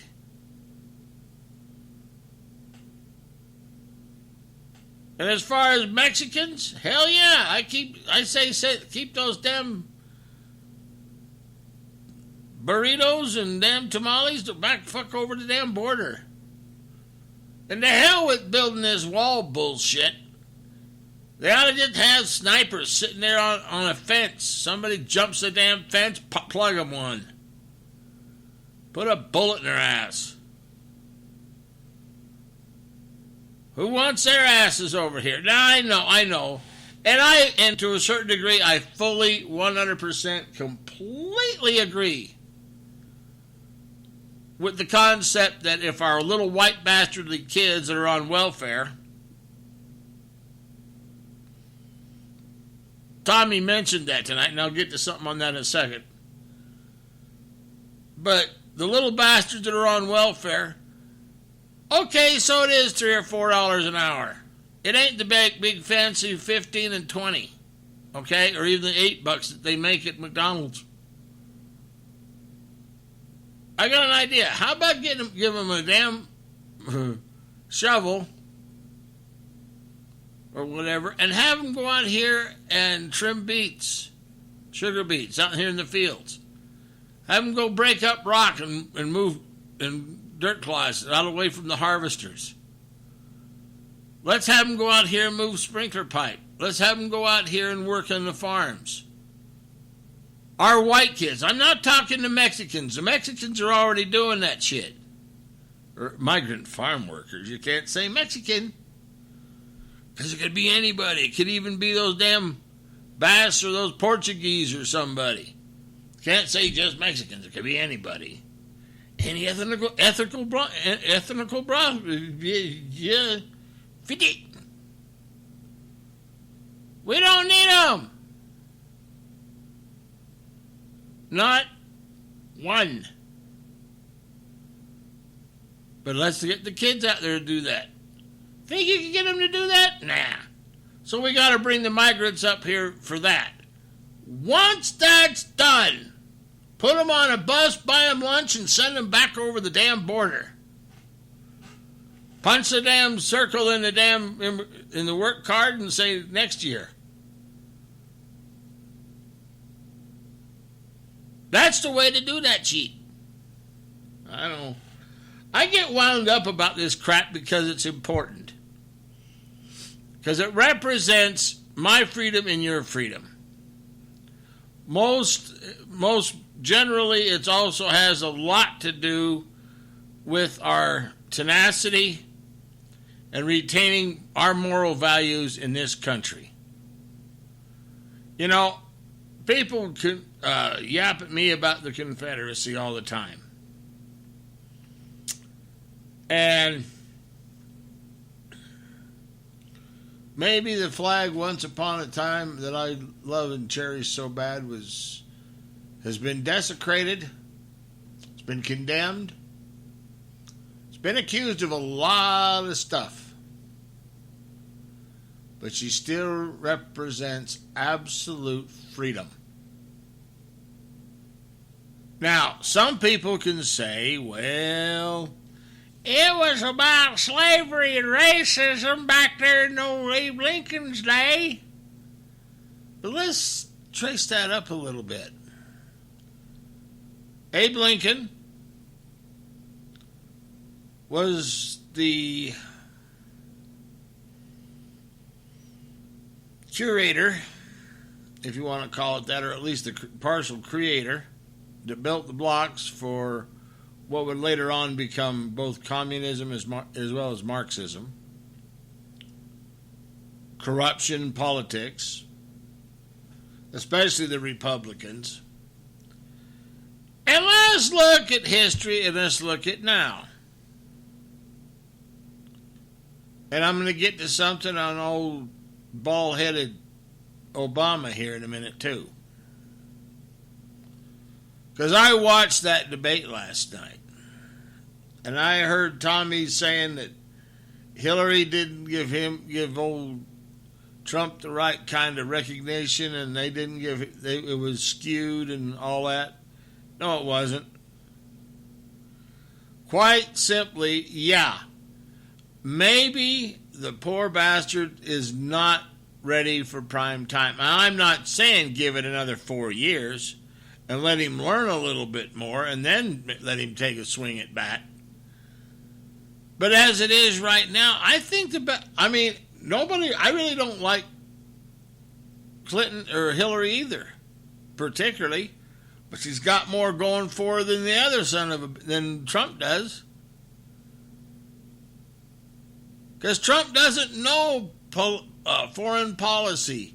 He doesn't know economic kindness. He doesn't have a heart. He's all business all the damn time. When you're dealing with people, you got to have a heart, people. It's one thing to have stamina and determination. It's also something to have some compassion. Now, Tommy was on tonight about people that get welfare and all that shit. Yet they've got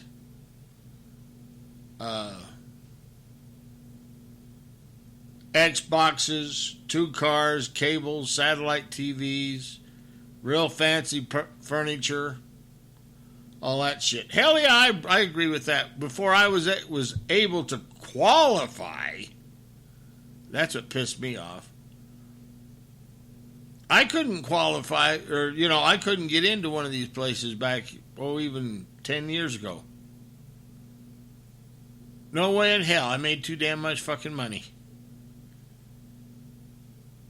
Right up until 2005, 2004, 2005, when I retired or was reassigned from the Marine Corps to civilian life. Do you realize that no matter where I sat, I could not qualify for any of this subsidized housing? Who better to qualify for subsidized housing than a veteran? Who better to qualify for assisted housing than an active duty military? Why should it always go to these damn fat ass Mexican women that's got like 5 and 10 kids apiece? And the more kids they have, the more money they can make. I've always said that. A lot of them are just damn baby factories. Just to get more money. The more they can fuck, the more they can get more they can fuck over guys as well as fuck guys, so that they can get child support. Sometimes $200 and $300 and $400 a whack.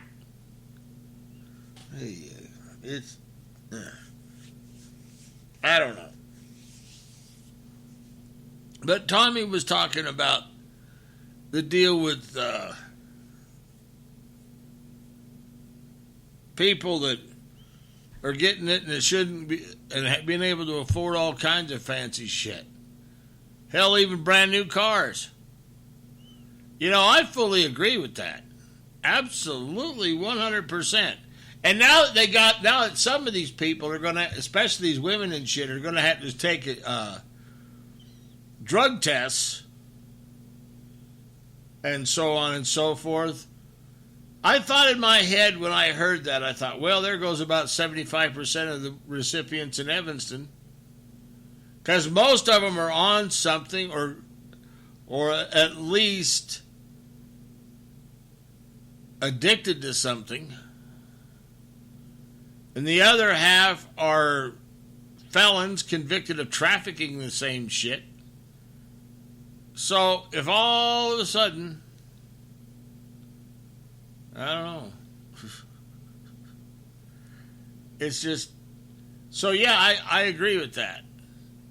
But I also agree that there are times and people and circumstances that, so me and Tommy, and she agreed with me on that one.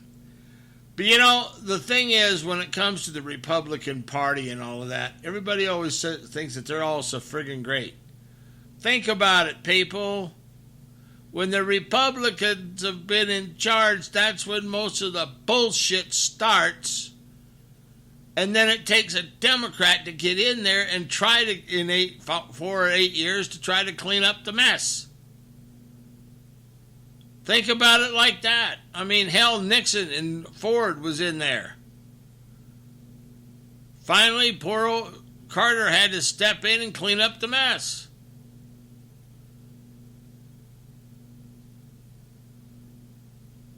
Hell, Nixon was in, when Nixon was in there, he screwed everybody. We had the damn oil embargo then. And so everybody got shut. Everybody was driving, had to shut down to 55, and there was gas lines and all that kind of shit. And so there went the big V8s and our muscle cars and our muscle bikes, for that matter. Hell, even Harley Davidson had to sell out to some damn bowling ball making company, AMF. Finally, they got back together, but I mean, how long did it take? Harley Davidson's been in trouble for years. But still, the long and short of it is this really what we need to be involved in?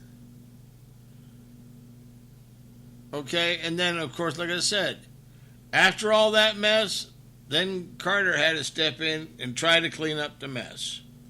Now, Ronnie Reagan, he got in there. And I'm not saying he didn't do everything right, but there was some shit that I would have liked to have kicked his ass for.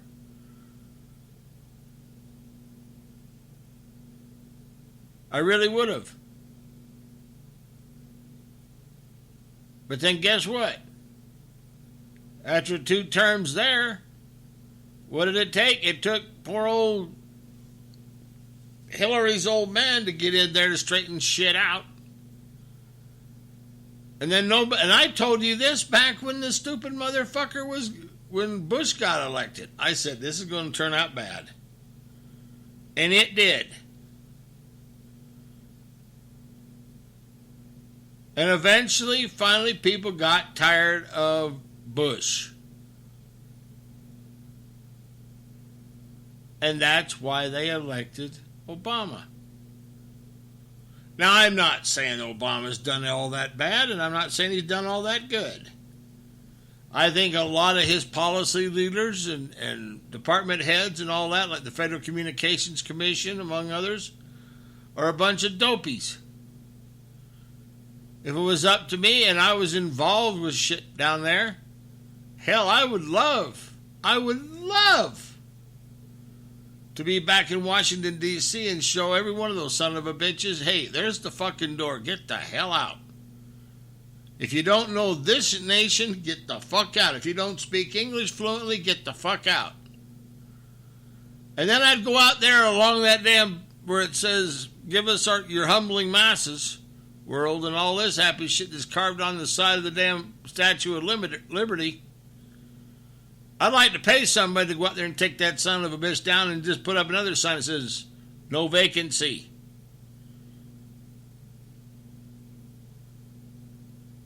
There ain't no more room at the end. Get the hell out of here. Get the hell out of here. I'm serious. I'm tired of it. I don't know. 21:38 hours. This is Hazard Air, Sam Crow MC Radio.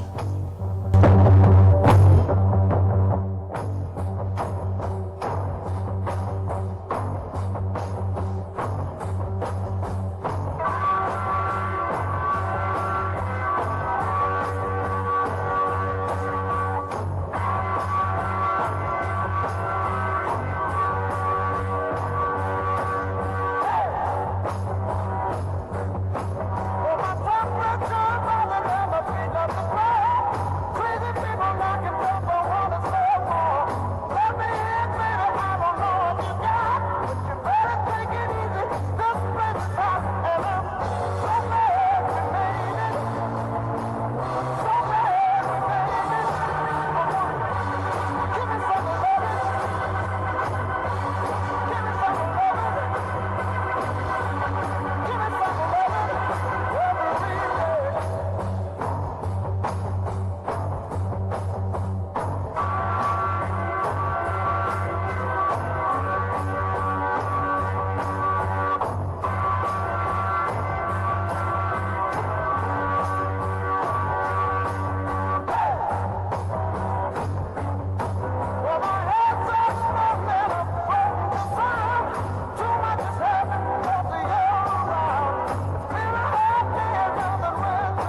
Then the thing that really got me, that I was kind of interested in the whole deal last night on that debate, on the debates. Did you notice? You know, because Tommy was talking about that earlier on her show, and I was thinking, wait a minute. Hold on just for a damn second. She was saying that how, you know, he wasn't able, or Trump wasn't able to say what he had to say, and so on and so forth. And I said, you know, this is a bunch of horse shit. You know, it really is. He had plenty of time to say what he wanted to say. He just couldn't say it in the time allotted. Hillary was obeying the fucking rules to a debate. Number one. Number two. There was about 2 or 3 times that Hillary actually sent him a damn right cross punch. And poor old Trump had no idea how to respond to it. Or she'd say, well, he said this, and she'd say, he said that. And he'd say, wrong. It's kind of like a damn 4-year-old going, no, he didn't. He never said that. I never said it. It's like, you stupid, whimpering little bastard. You damn poor little itty-bitty weakling. Like I said, I wish there was somebody else that before the damn thing, and it ain't much longer because it's only a month and a half. But I really do. I wish somebody else would step in. Whoever the fuck it is, because I'd almost be willing to vote for them. But I got to do something. But, you know, and this is not anything that I have not ever told you either. I told everybody, way back in 2008,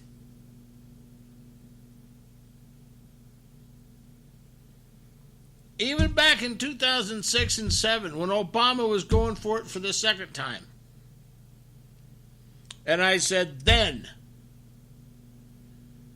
don't let this happen. The idea of having a black president, I'm not trying to be racist, I'm just saying a fact. Because I says that damn black thing, that race card is going to get pulled up more times than Carter Scott liver pills.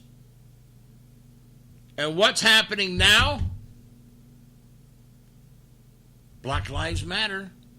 Cops are getting shot for no damn reason. People are getting shot for no damn reason because they don't support the black movement. My fellow Americans, let me make this perfectly clear. To hell with the damn black people. I can just see it now, back when old fucking Nixon was in. That was the same shit then. But I said, don't do this. You didn't listen to me. And I said, then,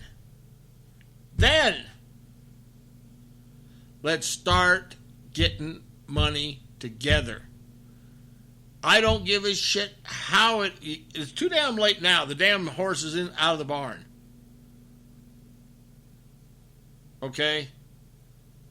There's just no way of saving it. But here's the deal. There's another damn election coming up 4 years from now. I have heard and I have seen, mostly because to a lot of people, it's something that is popular. Okay? Has nothing to do with their actual, the real heritage, their real roots, their real history. And what they really believe in is because it's popular.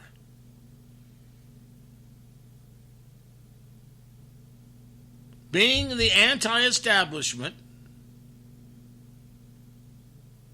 fighting the system, because it is broken. Hell, broken, it's shattered. It's not what they really believe, it's what's inside of them. or anything. It's because it just simply is that they don't know any better, and it's popular. But I told you back when Obama got re-elected, I said, let's start gathering money together so that we can buy time on the TV and in major newspapers and political publications. I said, for gosh sakes, let's get this done. Let's start figuring out a candidate and getting him up to speed or her speed. I'd even go for a lady Confederate president. That would have been a hell of a deal, wouldn't it? Could you imagine the kind of traffic and press that if a lady would have stepped in there from the Confederacy and said, I'm running for president? Could you imagine the damn stuff? But no, he just wants her in his house so he can have sex with her. He's just being damn nasty. So we're not going to contribute a damn thing. That's what a lot of you said. And that's the way a lot of you acted, too. But here's the thing. And here's what really needs to happen. You can't fix that. That's gone. But I told you back then that the shit over our flag and our heritage and our history was really going to be brewing about this time. Didn't I? I told you the bullshit was going to happen when Bush was elected. You didn't listen to me then. Crap happened. When Obama got elected, I said, this shit is going to go way out of proportion and it's going to blow up in your face. Well, guess what? It has. The flag is being pulled from the General Lee. The Dukes are no longer on television because of it. People are stupid when it comes to the actual cause of the war and what we were really fighting for. And the fact that 70-some million people are actual descendants of the Confederacy. 70 million. That's a pretty good chunk. And yet you're not hearing me. Now I know. Bush, Obama, everybody. I know money's tight. Fuck, money's tight in my house too. I have to sit there and spit out little chunks of tobacco and then put it back in a little bit later just to be able to have a little until the end of the fucking month. I don't have my shop barely is, if it wasn't for my garage and quite honestly a little bit of the handout, or well, I should say handout, but the gifts that the club gives me as far as food and stuff every once in a while, I'd be fucking mess. But that's beside the point. I would gladly, and I do gladly, every single payday,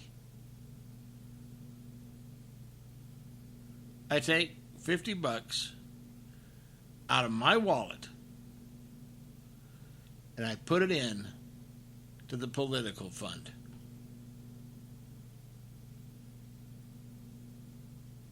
The United Confederate States of America's political fund. Now, does it sound like $50 is a lot? No, it ain't really. I mean, in today's dollars. I remember years ago when I was a kid, $50 was like $5,000. But anyway, no. So, okay, here this is. So the long and short of it is, that gets put in there, right? Hallelujah. If everybody that I see on Facebook, every one of them, would take 50, maybe even $100 and put it in that can, or as a gift to the club, our club, to start piecing together the Confederate States Party to where we could actually get a candidate together, to where we could get some publicity going. Could you imagine if everybody in America that's on Facebook that jumps up there and pisses and moans and jumps and shouts and squeals and deals about how much they care for the Confederacy actually contributed to the cause that the Confederacy is all about? Could you imagine the kind of airtime we could buy from Fox News and CNN and MSNBC and all that shit, all them places? Could you imagine that I could actually go back to down to Hotlanta, walk into Turner Broadcasting into the headquarters of CNN and say, look, you're stuck in the middle of the South. For damn sake, let's honor it. Now, I know Hotlanta hasn't been the same since Sherman burned it to the ground. But still, the fact of the matter is, that's where CNN's headquartered. Let's go up to Washington or New York, and let's go up to Fox News. You've got Tommy Lauren and Glenn Beck's network. I'll get to something on that in just a second. You got Glenn Beck's network, home base there in Dallas, Texas. Another Confederate state. I got an idea. Let's walk in there one time and say, okay, salesperson for Blaze TV or Fox News, here we've got about a few million here. We want to waste some time on your commercial or on your network with some commercials. Have them already made up to where they can't fuck with them.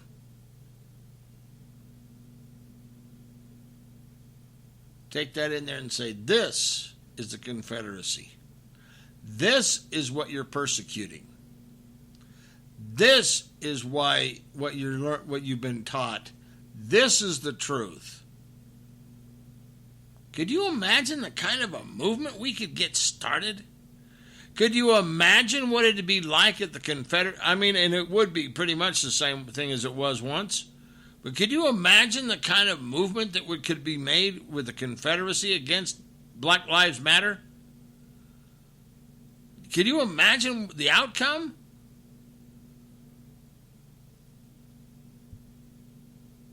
Could you imagine the kind of success rates?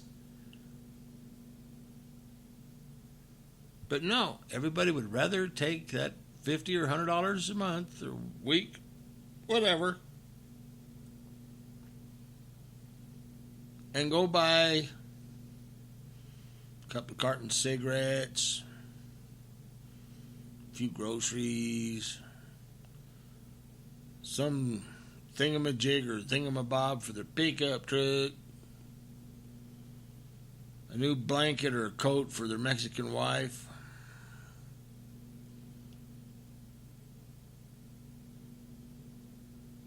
some new damn video game for their big screen TV. Then after they get all that done, take them all down to Chi-Chi's or someplace like that, have a big-ass dinner, and then go to the movies, if they're lucky. That's what they're going to do. And this is supposed to be a good thing?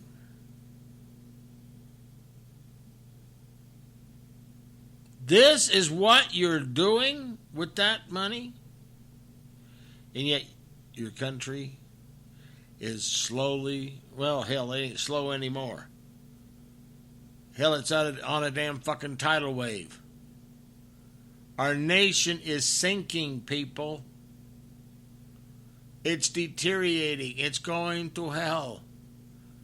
I don't know whoever came up with the idea of hell in a hat basket. What the hell's a hat basket? I've never had my hat in no basket.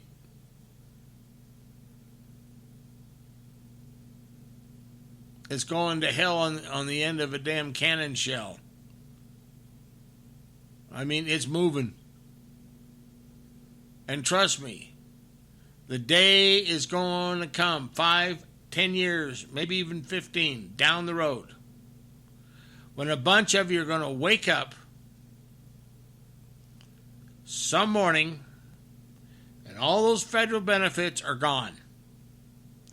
All those subsidy payments are gone. All your EBT and all your SNAP benefits gone. And then you're going to find something else. There's not going to be a government. There's no more senator, mayor, congressman, president, vice president, none of that. It's gone. You're going to have Vladimir Putin as the head honcho.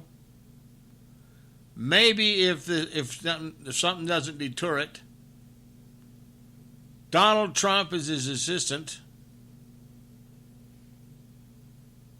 and Obama as the third in command. And those three are going to rule this this whole entire planet until hopefully Heavenly Father shows up before then, or after, or somewhere amongst it. But that's what's going to happen to you. Now, yes, there is a way to prevent it. But too damn many of you need a dead gum ball bat stuck right upside your fucking head a couple of times to get you to realize that, hey, guess what? The coffee is burning, people. It's not just perking, it's burning.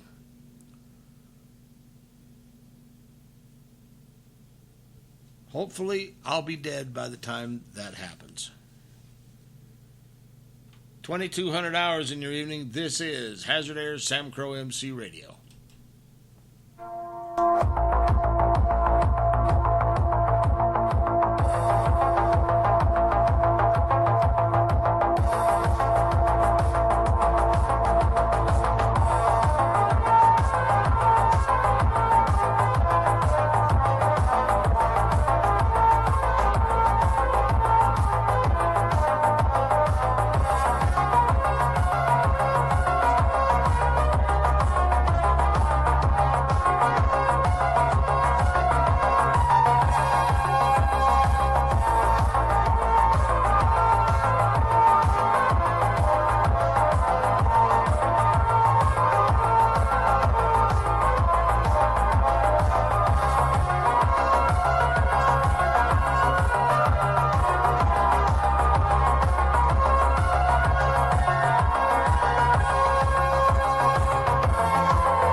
Oops, it was my turn.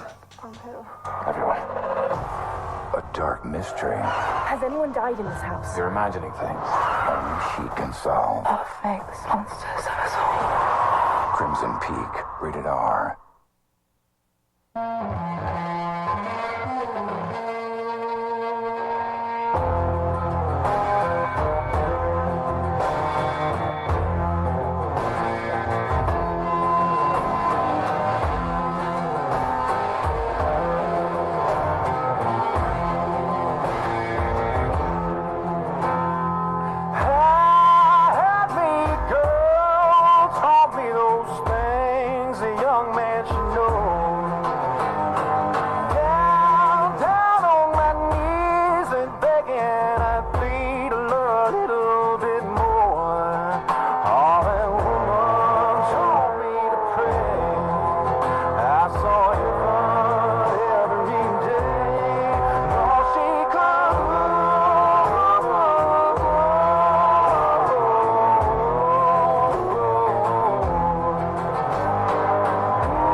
smoke. She came and she went. I slipped through the sands to my back door man under his chin. Oh, that woman told me to pray, but for all of her wandering ways, she could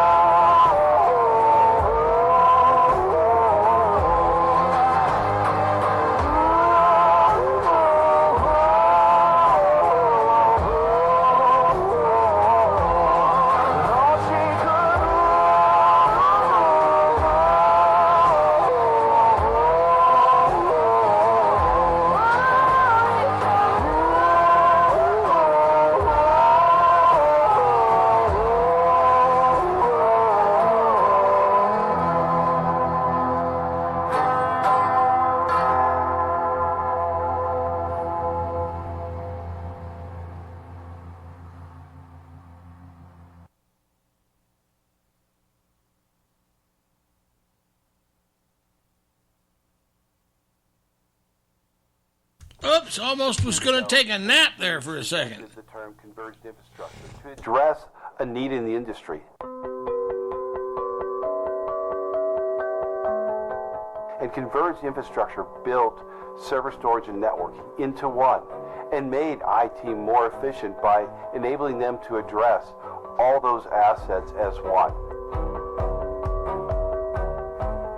But now the world has changed. There's a new breed of applications that have entered the market. Cloud-native applications, Internet of Thing applications, as well as mobility.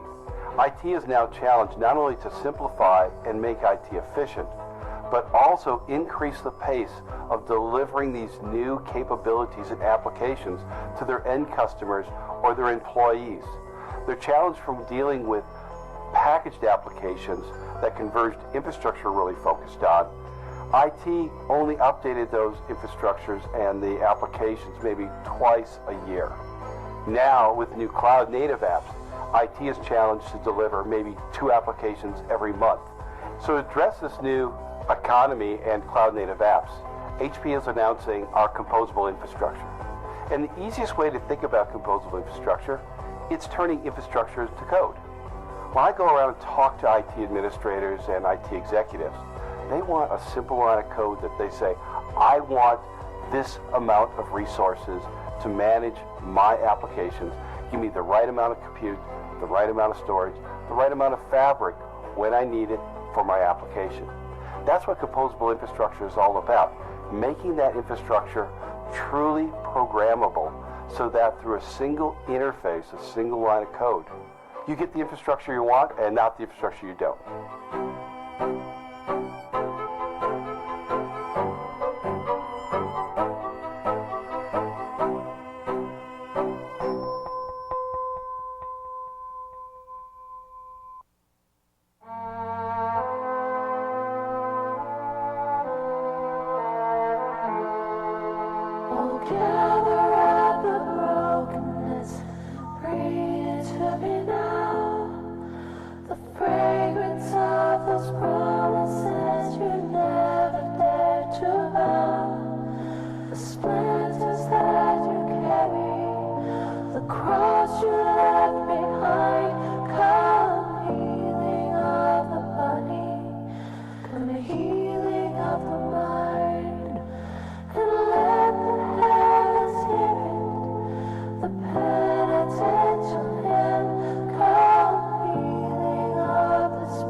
Behold the gates of mercy in arbitrary space, and none of us deserving the cruelty or the grace.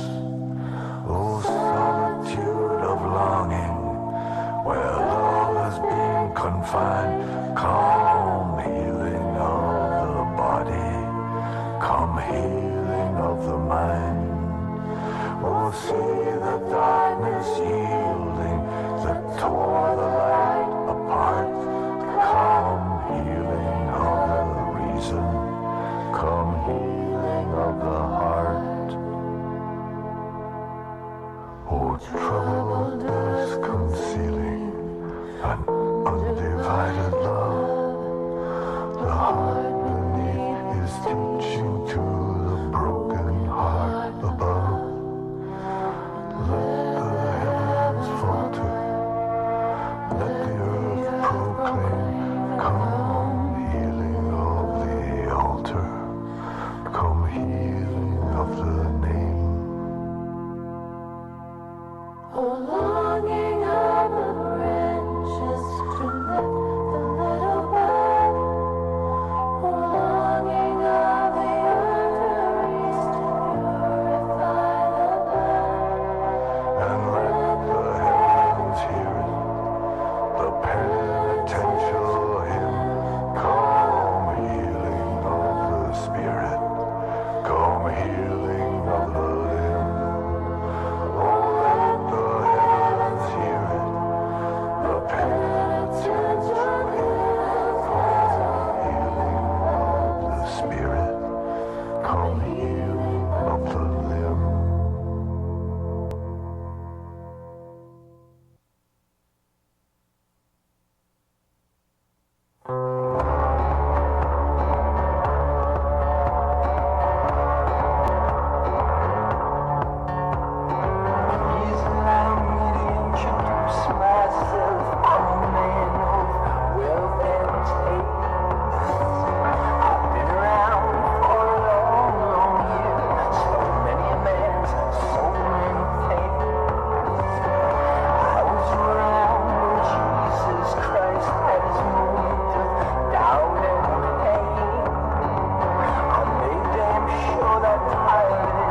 are coming. That's right.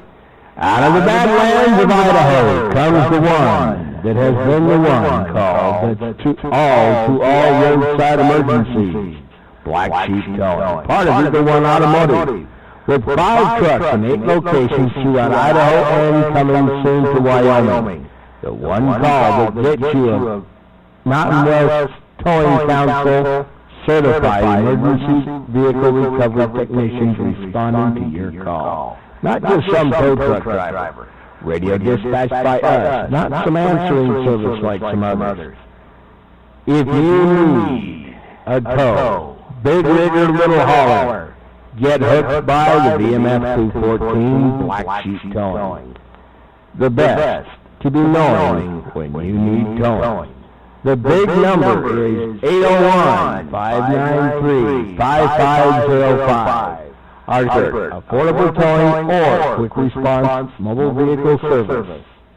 There is only one, the best one, the Black Sheep Towing. Part of Eagle One Automotive. Eagle One Automotive and Black Sheep Towing are not part of or affiliated with Eagle One Car Care Products. The Black Sheep just loves tows. And former U.S. Congressman and Chief of Heritage Operations for the Sons of the Confederate Veteran. But you may best remember him as Cooter from the Dukes of Hazzard. And I just want to pause for a moment to listen. Just a good old boy, never meaning no harm. Beats all you never saw, been in trouble with the law since the day they was born. You have a smile on your face, and I gotta be honest, there's so many people just in my building where I work who look fondly upon those days of Dukes of Hazzard. We all have our memories, we all love the show. And yet that good old voice, right off the top, seems to have taken on a different meaning in the ensuing 30 years. Does it mean something different? No, it doesn't. Nothing has changed.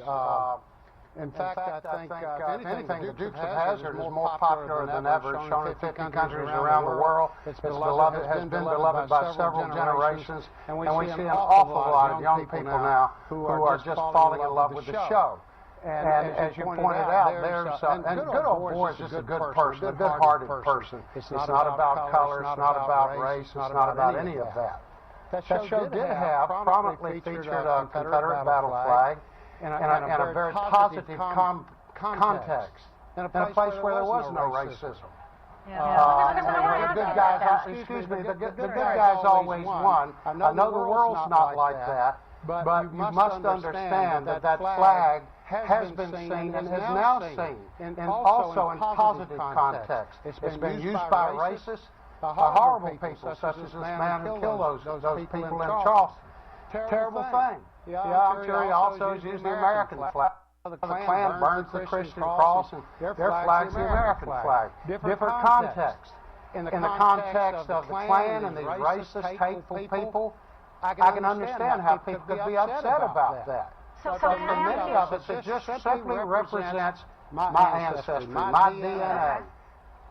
All right, so I guess in that vein, the pride that you feel for your ancestry, for your DNA, for the good old boys who indeed, as you say, may be good, where does that pride supersede other people's pain? My pride is in the South. My pride is in the South, which is a multiracial region. My pride is in the great progress that the South has made. I was in the Civil Rights Movement, black and white together. We went to jail, we marched, I fought the Klan, I got sucker punched, shot at, went to jail. But we changed America by changing the South and turning it from Jim Crow and segregation into the fastest growing region in America, with the fastest growing economy, and with more black elected officials than anywhere else in the country, and with blacks moving back to the South in record numbers after the Great Migration North years ago, coming back to the South because that's where family and home is, where they say there's a better quality of life and better race relations. So I've seen that happen, and I'm very, very proud of that. As I can't change who my ancestors were, they did what they did in their time, and they thought they were right. And slavery is a much more complex thing than just what happened 150 years ago. Much more complicated. And we know that our nation's economy was built on slavery. Read the rest has never been told by Edward Baptist or Complicity by the Hartford Courant, and you will understand slavery and racism is not the Southern sin, but the American sin, the national sin. And I think a lot of people like to project all of that onto us and our symbol, the symbol. All of my ancestors fought for the South. That's not going to change. I've seen the flag used in a positive context, and I, for one, as the sons of Confederate veterans, am very ready to sit down to Dr. King's table of brotherhood and talk about this with any of my brothers of any color. So to that point, the Sons of Confederate Veterans lost a very prominent battle just in the last few days at the Supreme Court of the United States over the right to display the Confederate flag on a license plate in Texas, which might show you the direction the population is going in its sensitivity to. Well, let me finish. In its sensitivity to this. And I ask you this because on television last night, it was on Don Lemon's program, in fact, I saw one of your patriots likening taking down the Confederate flag to cultural genocide. And immediately I was I got a lump in my throat because I thought, cultural genocide? My God, there was real genocide. I mean, real genocide that went on in the South. And black people died in the hundreds of thousands. And hundreds of thousands during slavery, you mean? That's exactly what I mean. Everybody died. Slavery was a terrible thing, but it existed in every state in the Union and all the colonies, and it existed under the American flag from 1776 until 1865. And we remember from Lincoln's first inaugural address where he says, let's keep it in perpetuity. I guarantee its constitutionality. It's a much more complicated issue. Slavery was hard. It existed everywhere. And it was a terrible thing. We're not here talking about slavery. We're talking about the fact that our people, they weren't defending slavery. Most of them had no slavery. Vast majority. They saw it as a country being invaded. They thought they had the right to secede, the constitutional right. Where did it say that they didn't? They made that move. They were invaded. They fought very hard for 4 years, as valiantly as any army ever in the history, in the annals of military history. They were our people. They came home. The South was destroyed, devastated, with nothing. 6 million white people, 4 million newly freed slaves with nothing. Lincoln said, when Lincoln was asked, what are the slaves going to do? And he said, well, they'll just have to root, haul, or die. Well, that was true of everybody. The South had been destroyed. And through all of that, through all of those resentments, through all of that segregation and white supremacy and all that nonsense, we've come through that. Well, it's not nonsense. I'm going to jump in there. White supremacy is not nonsense, sir. I'm sorry. White supremacy is not nonsense. It just not even a week ago led to the mortal combat murders of 9 innocent churchgoers. So I'm going to disagree with you there. I have to cut that short. I just said it's not a Southern sin. White supremacy is a sickness. Racism is a sickness that goes on all over the world. This man doesn't represent us. Yes, white supremacy is not a nonsense. No one thinks it was not a terrible, horrible thing, actually. It was evil. It was worse than that. I don't think we ought to be making major historic decisions and characterizing millions of people who, excuse me, let me finish, who 70 million people descended from the Confederacy, and y'all can't define us by the act of a demented hater. It doesn't connect. I'm not defining you, Congressman. I'm not defining you, Congressman. I think evolution of thinking among the people, all the people, might be doing the defining. I have to admit there. Are you saying that my thinking isn't evolving? Is that what you're saying? No, I'm saying the definition didn't come from me. I gotta go. I so appreciate you taking the time. I gotta fit in a break. Quick two-shot, if I can, with my colleague Sean Lemon, who has been standing by very patiently. Want you to take. The South will rise again. 10 deep breaths. Please.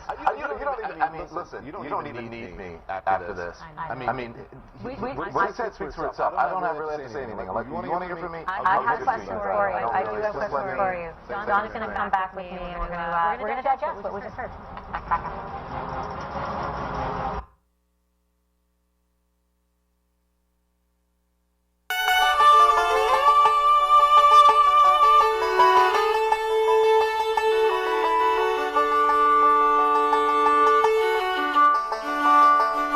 I sure love that old song, Dixie.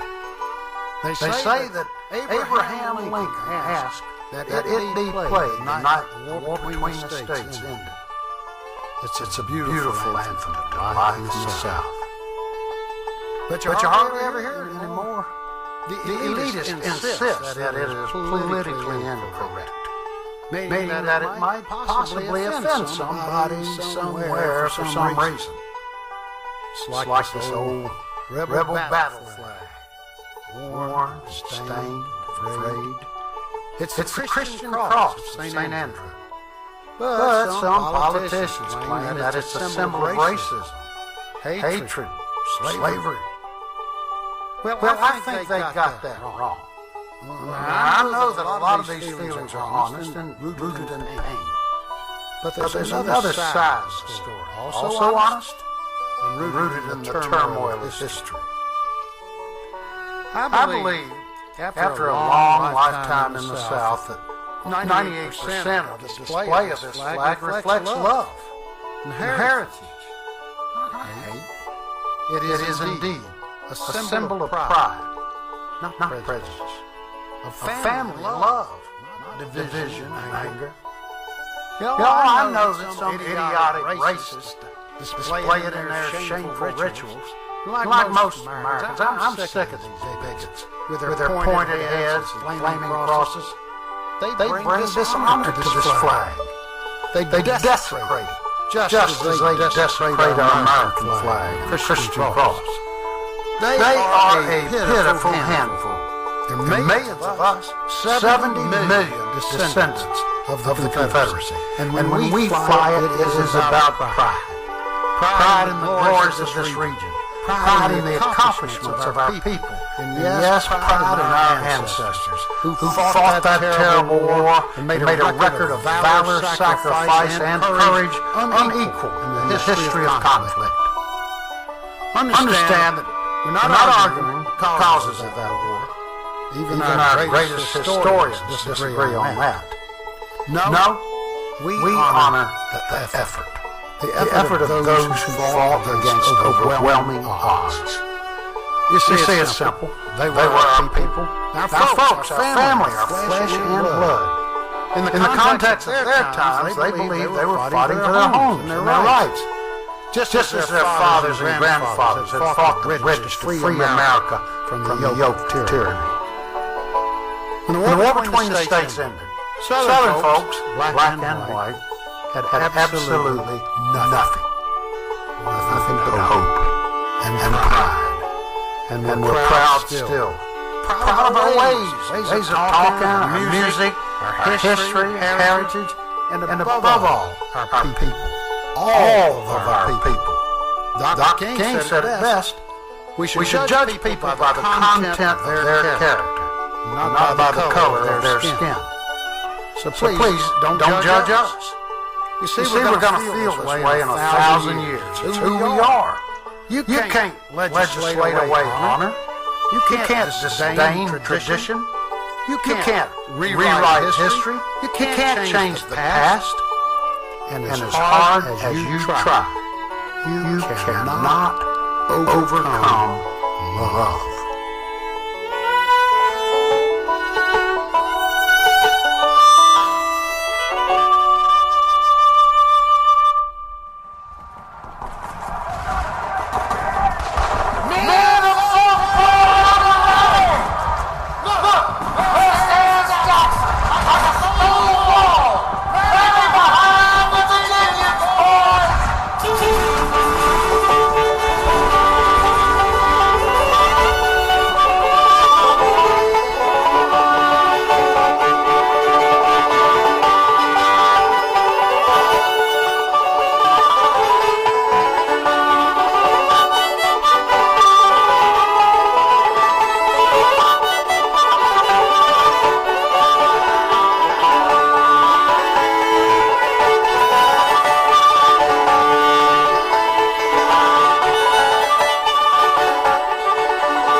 Welcome in, yes, like I said, it is Hazard Air Coast to Coast.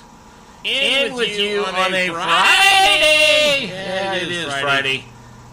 I slept most of the day. I'm sorry.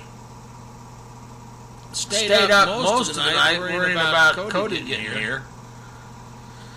And then about 11 o'clock, she said she was having car trouble and all that. So I thought, oh, what the hell, I'll go lay down until about 1,400 hours. Guess what?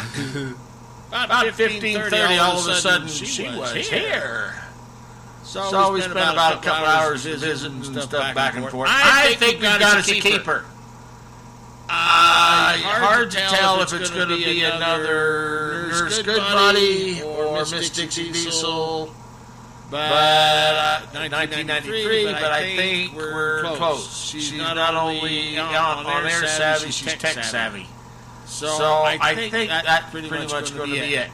Now, how long we can stay on the air remains to be seen about what happens next week with the new studios and all that. So anyway. But anyway, it is, like I said, it is a Friday night. So what do you make of this deal with old now? And I know I'm going to catch all kinds of shit, but you might as well hear it from me, the old wolf here. Okay? Here's what the deal is. And you might as well pay attention because you might learn something.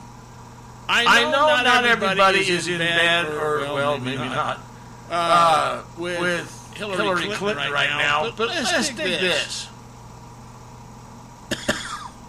And you know, I was 1 foot stepping out of the Clinton camp, headed towards the Trump camp, until I saw the crap of Trump going over, having an interview,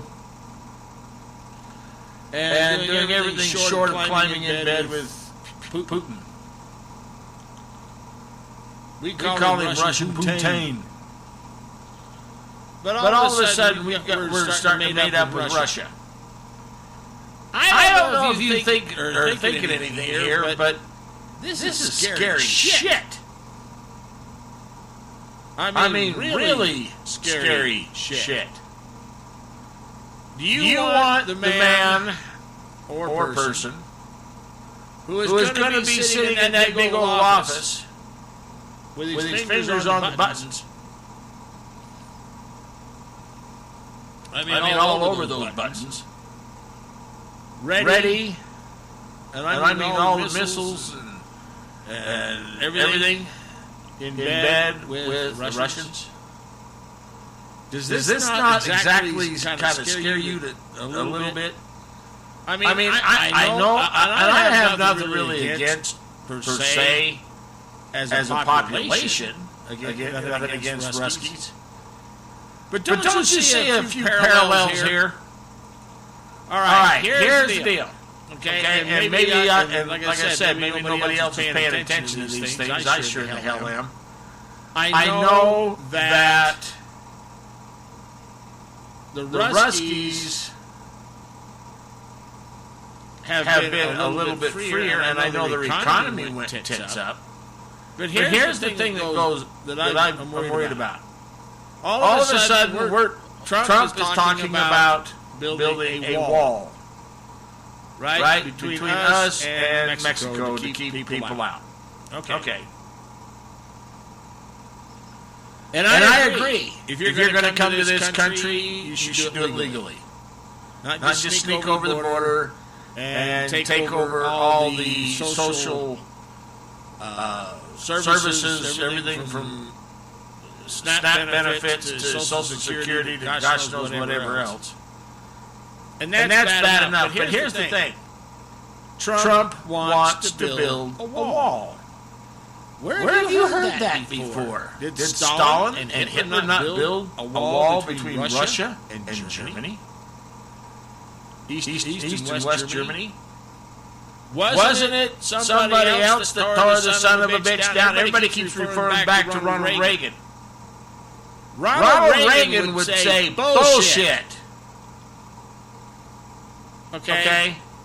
That's it. He'd say, we ain't doing that. But there's a parallel here. And then, of course, like I said, now he's going over and he's shaking hands and kissing Ruskies on the mouth. And Putin. And we're supposed to be okay with this. Does not anybody see the historical mirror here? I'm not exactly all that much in favor of dear sweet Hillary. Yeah, the Benghazi thing with, you ever notice that the H is silent? The H is for Hillary. But still, even with all of that, doesn't this kind of make you a little bit nervous? Like I said, I'm not necessarily in favor of Hillary, but I'd rather have somebody that's not exactly kissing up to the Russians. I don't want to be in bed with them. I don't think our military needs to be in bed with them. Hell, they're the ones that are dancing around with the Iranians. The Iranians hate us. They're building nuclear weapons to use against us. And nobody sees this parallel. And it's like, really? Now, granted, I would like to see peace between both countries. I'd like to see everything become fruitful. And the powerhouses and the things. The philosophies are completely different. The order of business is completely different. Russia's economy, all of Eastern Europe, is pretty much kaput. So, I don't know. I'm climbing back in bed with Hillary right now. I'm just scared of what Trump's going to do. Like I said, I was almost over there thinking, okay, maybe it's time to start looking at this, because everybody wants him because he's different. What about Johnson and some of these other people that are running the alternative candidates? Don't you think it's time to start listening to some of those people? I've heard a lot of, and Beth Ann and everybody on CSC Radio and Talk Radio and everybody else has been saying this too. And I'm all game for some of it, okay? Everybody gets pissed and moan about the migrant workers and the ones that will actually work the fields and so on and so forth. That's all fine and dandy, but where the hell are you going to find a kid that will go out here and hoe beats and actually change sprinkler pipe? They're too damn busy in front of the damn video games watching the Disney Channel on their computer. They don't want to go out there and sweat. But who's still going to water the crops? How the fuck are we going to eat? You see what I'm talking about? So why not let that dadgum Mexicanos up over here? Now, I'll grant you, a lot of our crime and a lot of other things are directed towards there because they're fucking pissed. And I'm not necessarily saying that everything that they do is right either. Nobody is perfect and no civilization is perfect. Now, the only damn reason that we are concentrating so much on our southern border rather than our northern border is because you don't see a lot of Canadians function at the bit ready to jump over and come down to the United States. You know why? Canada is a little bit freer than we are. That's why. They don't give a shit. Their broadcasting services are a little bit cleaner and less restrictive. Their transportation ministry is a lot more relaxed. Their prices on a lot of stuff are a lot less than ours. Their efficiency on health care is a lot better than ours. So you don't see everybody just going, hey, again, here comes a Canadian. He's going to take over my job. Bullshit. They're more worried about us creeping over their border and taking theirs. So the only people that we have to worry about, really, is the Mexicans, Cubans, Puerto Ricans, and all that down there. I thought Puerto Rico was part of us anymore, or part of the United States, but I guess not. Maybe it should be. I don't know. But everybody's worried about all these foreign people coming into the country illegally. And like I said, I do think there ought to be a way to monitor that migration and all of those things. But still, why are we building a wall? Why are we building a wall? Who says that the damn Mexicans can't go dig a tunnel underneath the wall to come over here? They're already doing it underneath the damn fences. What are you going to do? Make the wall so damn deep that it goes all the way to the core of the earth? How deep is that going to go? And how much of our infrastructure and how much taxpayer money is going to have to go into that? Oh yeah, we're going to have a completely squared off budget. Sure we are. How many trillions of dollars are we going to have to put into that? It ain't going to come out of Trump's pocket. I can guarantee you that much. He's not going to say, hey, Mr. and Mrs. Taxpayer, in the United States, you don't have to pay for it. I'll dig out of my own pocket and do it. I don't see that.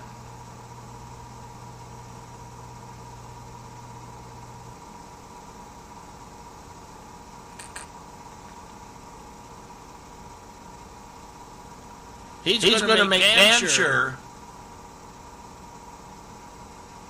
that the taxpayers pay for it. And this sets up, like I said, a complete precedent for a whole mess of other crap. So, he may not be in favor of Obamacare, but watching construct some sort of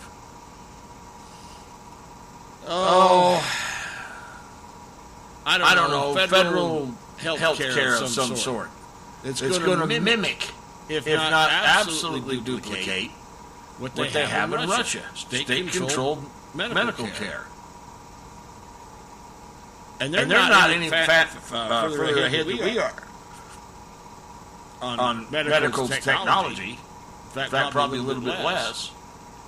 So what the hell are we doing over there kissing them up? I mean, you know, the elections is only a few weeks away.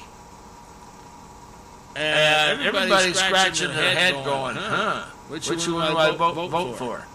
I think it's time that some of these other candidates steps up and says, hey, look at me, I offer a different point of view here.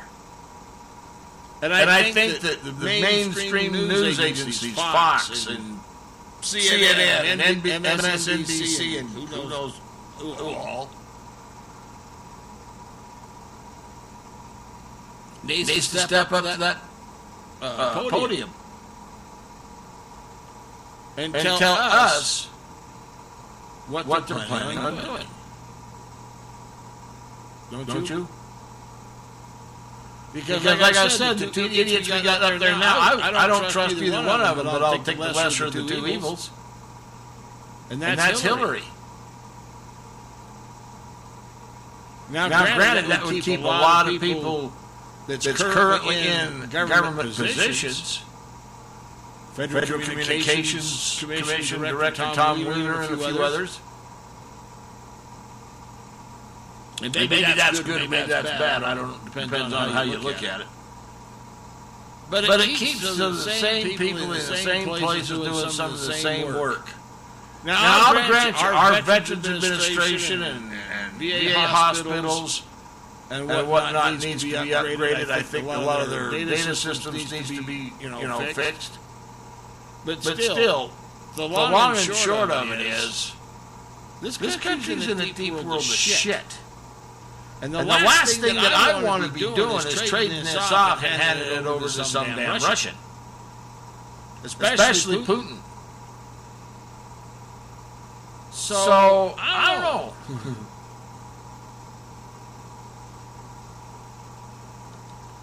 Maybe Hillary didn't go down to Mexico to meet with that guy that runs, or the president of Mexico. Maybe they didn't do that. But I ain't going to say that he was wrong. I'm not saying he's right. Maybe he had to go in there and say, hey, guess what? This is the way we do this. And maybe that was the way it was supposed to go. I don't know.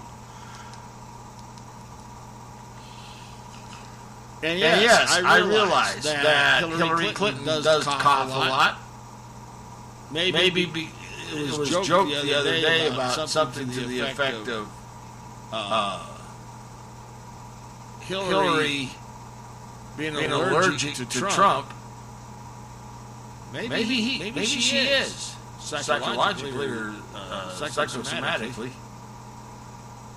But still, the long and short of it is, I'm warning you just like I did when Bush got in there. I'm warning you ahead of time. You put that jackass in there, and you're not going to get what you think you should get. In fact, it's going to be worse. Okay? He just is. Anyway, so Cody came in this afternoon. That was pretty cool. Showed her some things, outlined a few ideas, give her some reason, basics for what we were doing. And I think, like I said, not only is she behind the board, on-air savvy, but she's also tech savvy, so that's going to help us. And then, of course, there's my old lady. And I really wouldn't be worried about it per se if she would have told me the truth. That she was sending me more money. I mean, and don't get me wrong. It's not that I want to suck off the hind tit of my old lady. That's not it. But there's a lot of money going out right now, both from the club as well as my own pocket. And there's just not a lot of money outflowing around. Now, yeah, there's money in the budget for at least one, maybe two on-air people and one engineer. And that's about it. Past that, there ain't a hell of a lot. And even then, on a personal level, this is my shit that I've got to contend with. So having Shelley, if she wants to become part of my life and is willing to work towards it, if she's willing to contribute, not just take, but contribute to the common cause, then she ought to be at least honest and say, all I can afford every month is $500. Okay. Then I can figure, okay, I've got this much to spend here, I go spend this on power bill, I go spend this on the gas heat, or natural gas heat bill, and so on and so forth, so that I know what the hell I'm doing. But when somebody says, hey, not only am I sending you the $500, but I'll send you $2.50, maybe $300 later on. And then come to find out she ain't got it. Now we all know what the hell happened to the money. Okay, we know this. I don't even have to guess. What she did was she went out, figured out what she had, and figured she didn't have $300. And instead of just paying her cell phone bill and buying herself a few real small trinkets, and then sending me $200, which would have been actually accurate, or whatever. No, she goes out and spends $3. And again, it's not the situation that all new women coming into the club. That's going to be part of the club. Either as a wife, a girlfriend, or a member. For the first year, you pay money as a prospect to the club. That shows your dependability, your responsibility, and your loyalty. If you can't do those things, then you're not that loyal, you're not that dependable, and you're not that responsible. And if you're none of one of the three, we really don't want you in the club or around the members of the club. And so I've got to cut hard things to make up my mind about. Okay? So anyway. So to answer your next set of questions, and I'm sure that there's going to be a few more later on this evening, but to answer your questions, no to the toe kiss on Cody when you first got here. No to any up close and anything personal. As far as find them, feel them, spank them, forget them. I was going to use another word, but I decided not to. Anyway, you're too good to me and all that. Hey, keep it in line, Jack. You can't say that shit on radio. Hell, I can. Do what I want. My damn radio station. Well, clubs too, but I mean, you know. I'm the content czar. I can say what I want to on it. Anyway, but all in all, I think that, and like I said, only time is going to tell, but I think there's enough chemistry there to where something can develop well enough to where it's like it was Nurse Goodbody and Miss Dixie Diesel. But again, it'll be one of those situations that we find out, what happens when it happens. And with any luck in the morning, she'll be here to introduce herself and stuff, so we got her on here too. So, anyway, doggy. Talked for almost a whole hour. Can you believe that shit? Shut up, stupid, play some music. Okay. This is Hazard Air, Coast to Coast.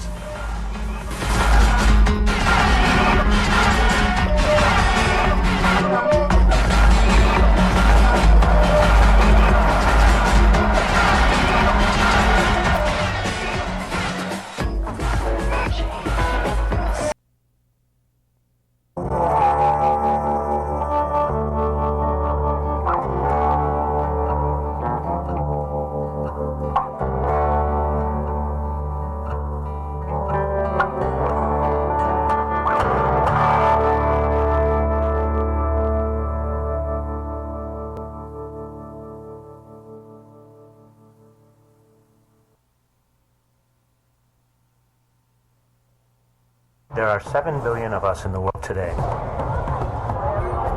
and we're facing some huge problems. Awareness doesn't reduce pollution nor grow food. That takes doing. I'm Manoj Bhargav, the founder of 5 Hour Energy. I realized we're making a lot of money. He has cracked the Forbes billionaire list. If you have wealth, it's a duty to help those who don't. You know he's trying to save the world, right? Yeah, well, that's happening over there. So right now I'm concentrating in 3 areas: water, energy, and health. This is the RAIN project. Now there's a lot of places around the world there's a shortage of water. We're able to take unusable seawater and turn it into drinking water in a matter of minutes. This machine can do 1,000 gallons an hour. This is our program we call Free Electric. The idea here is really simple. A person uses a hybrid bicycle. You pedal for an hour, and you have electricity for 24 hours. Pollution-free. Stage 2 works on medical devices. We're working on a project called Renew. We squeeze blood from the legs back into the core body, so it acts almost like an auxiliary heart. It's not about treating disease, it's about preventing disease. If you don't think through it, you just put up more hospitals. Now we're also doing that. There's amazing things that can be done. There is a better way, and that's to come up with solutions. We'd like to change the world, make it better. The world can be changed. It takes a crusader. My approach is make a difference in other people's lives, not just talk about it. Let's do stuff. This project is going to drive me crazy. You're already crazy enough.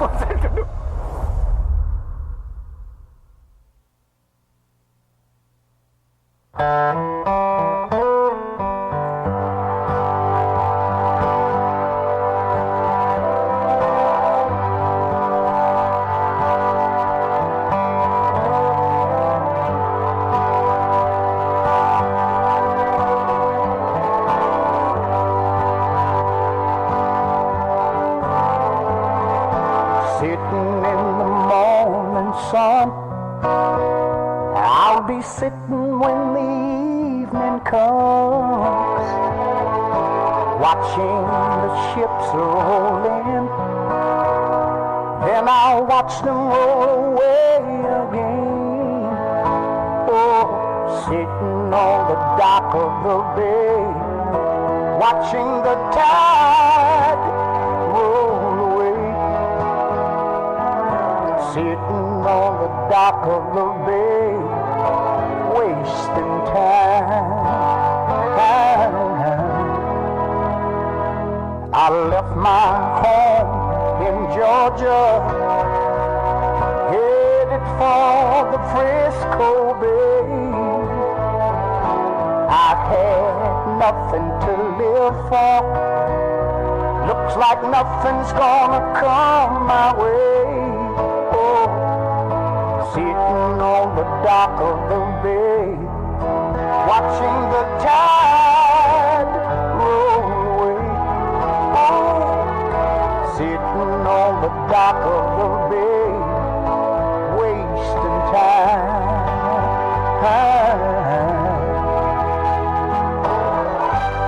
Looks like nothing's gonna change. Everything still remains the same. I can't do what 10 people tell me to do, so I guess I'll remain the same. Yeah, sitting here, resting my bones. This loneliness won't leave me alone. 2,000 miles I roam just to make this dock my home. Oh, sitting on the dock of the bay, watching the tide roll away. Sitting on the dock of the bay, wasting time.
The sheep are coming. That's right.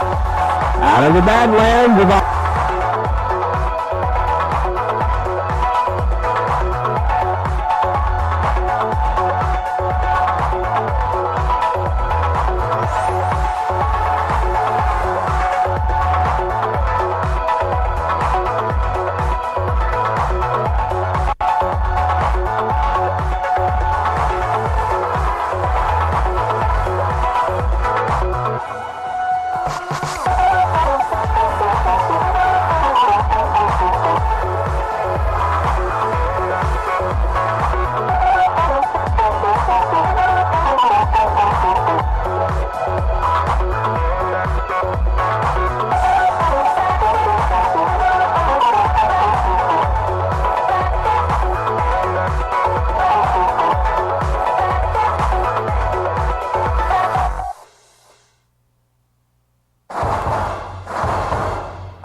Idaho comes the one that has been the one called to all roadside emergencies. Black Sheep Towing. Part of Eagle One Automotive. With 5 trucks in 8 locations throughout Idaho and coming soon to Wyoming. The one call that gets you a Mountain West Towing Council certified emergency vehicle recovery technicians responding to your call. Not just some tow truck driver. Radio dispatched by us, not some answering service like some others. If you need a tow, big rig or little hauler, get hooked by the BMF 214 Black Sheep Towing. The best to be knowing when you need towing. The big number is 801-593-5505. Harvard, affordable towing or quick response mobile vehicle service. There is only one, the best one, the Black Sheep, Black Sheep Towing. Part of Eagle One Automotive. Eagle One Automotive and Black Sheep Towing are not part of or affiliated with Eagle One Car Care Products. The Black Sheep just loves tows. Ah, yes, early.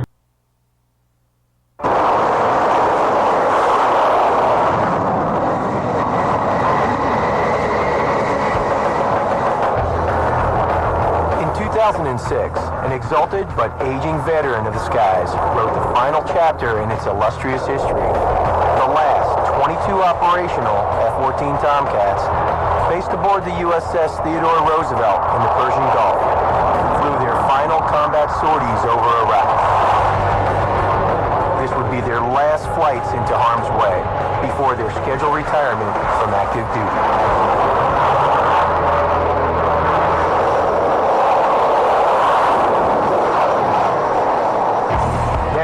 Months later, in the waters just off the coast of Virginia, the last 2 squadrons of F-14s are about to complete their last aircraft carrier exercise and make for home.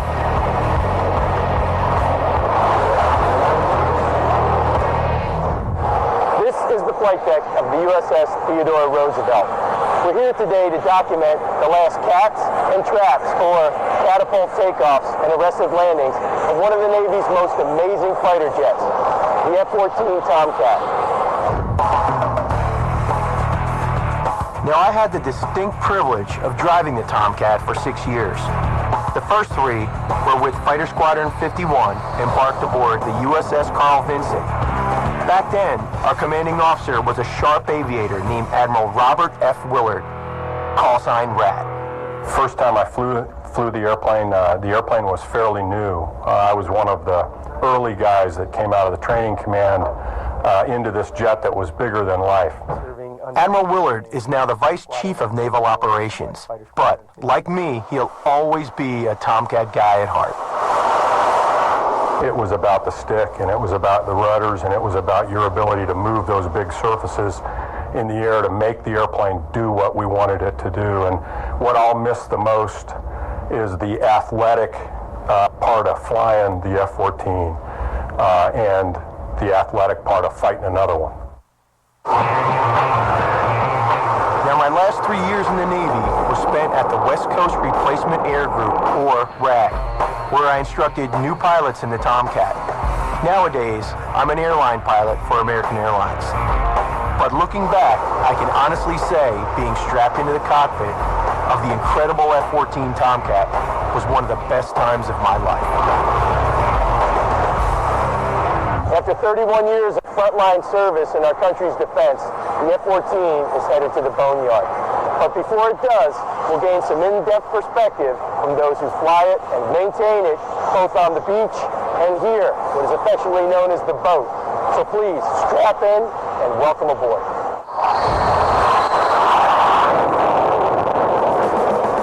Now, some of my naval comrades have described an aircraft carrier flight deck as being the most dangerous 4.5 acres of U.S. real estate anywhere in the world. I'd have to agree, and the USS Theodore Roosevelt is no exception. It led the Coalition Strike Group in Operation Enduring Freedom in 2001, and in 2003 for Operation Iraqi Freedom. an arsenal of approximately 70 tactical aircraft, the Roosevelt chalked up some astounding stats. 1,703 combat sorties flown, 11 million gallons of jet fuel consumed, and more than 1 million pounds of ordnance dropped. And the F-14 Tomcat played an integral role in that equation. It really has evolved from sort of a Cold War icon into a modern-day lethality air-to-ground bomber. When we incorporated the Lantern system, laser targeting pod onto the plane, and some other capabilities that have evolved over time, it's truly become, I think, the weapon of choice in Iraq right now. Navy Commander Jim Howe is the commanding officer of VF-31, better known as the Tomcatters, one of 2 F-14 squadrons still aboard the Teddy Roosevelt. But soon, like the rest of his squadron, the skipper will return to the States to begin training in the Tomcat's replacement, the F-18 Super Hornet. One of the things you've mentioned before is this whole transition is bittersweet. Can you touch upon that? Absolutely.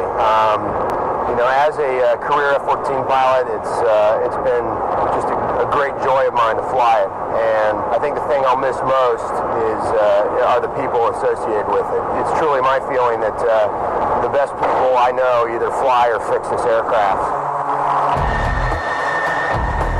It takes a myriad of sailors to safely get a Tomcat on and off the flight deck. It may look like chaos, but it truly is a well-choreographed ballet. Each sailor, identified by their colored jersey, has a specific job to do. Blue jerseys tow the aircraft into place. Purple jerseys are responsible for fuel. Red jerseys handle aircraft weapons and crash safety. Green provides aircraft and arresting gear maintenance. Yellow are in charge of traffic and setting the steam catapult for takeoff.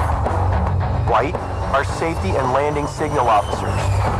And finally, the brown jerseys, or plane captains. They are the last set of eyes, ears, and hands on the aircraft before the pilot straps in.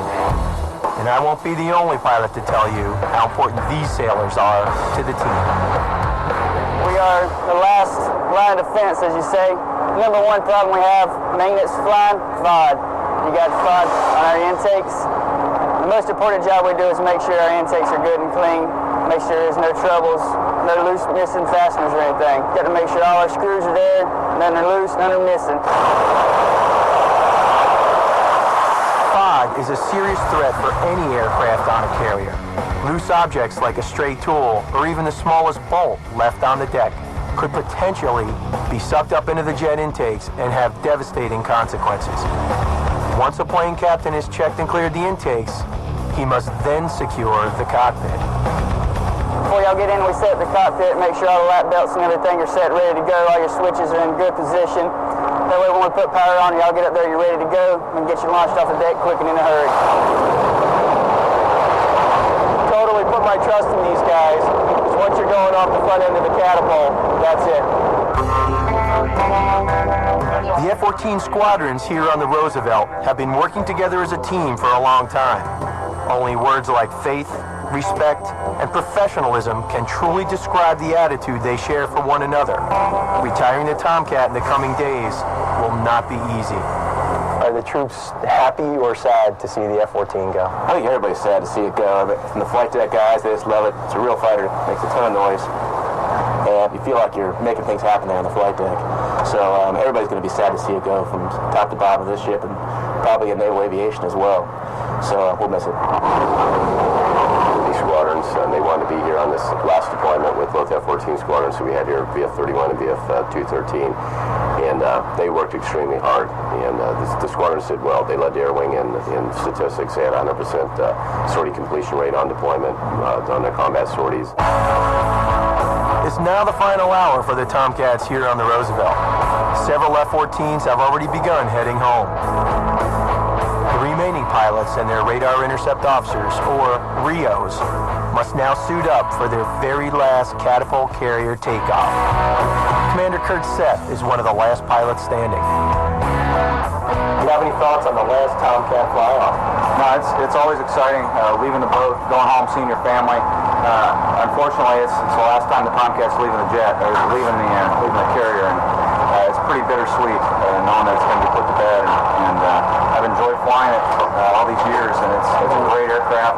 I'd love to keep flying it until I can't fly anymore. Unfortunately, it's just the way it is. Now, this is the second Grumman aircraft you've put to bed.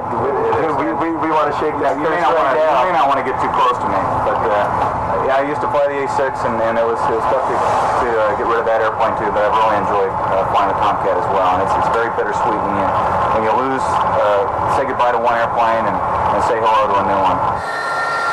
On the flight deck, the plane captains make their final checks before handing off. Raindrops of roses and whiskers on kittens, bright copper kettles and warm woolen mittens. On the flight deck, the plane captains make their final checks before handing off the last 3 F-14s to the flight deck controllers. It's got a lot of history behind it, stemming out of Bethpage, New York, and the Grumman Aircraft Corporation. But here's the last aircraft taking the last shot.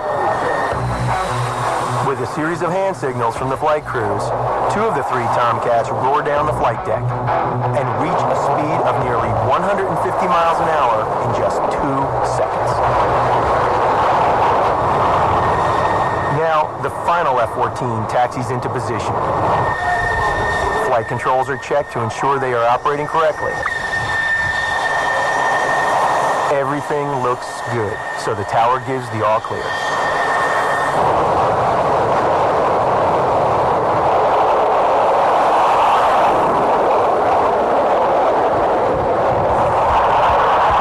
Circles around to make one last flyby pass, traveling at supersonic speed.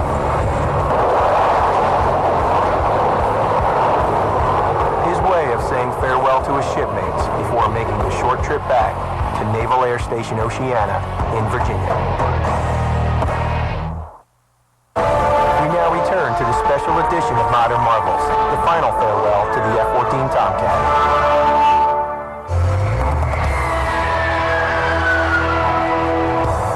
A new generation of state-of-the-art aircraft now flies in its place.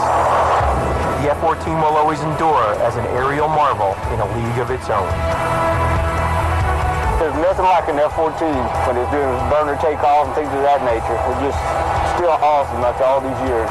Just the sheer size of it and the fact that the wings that swept always was something that always caught the public's eye when they see the F-14. It's just very recognizable. There's no other airplane before that or since that has the entire range of capabilities, carrying all kinds of weapons, doing dogfights, doing maritime air superiority, combat air defense. And it's done those things extremely well throughout its history and goes out, I think, as perhaps the most lethal platform on the planet.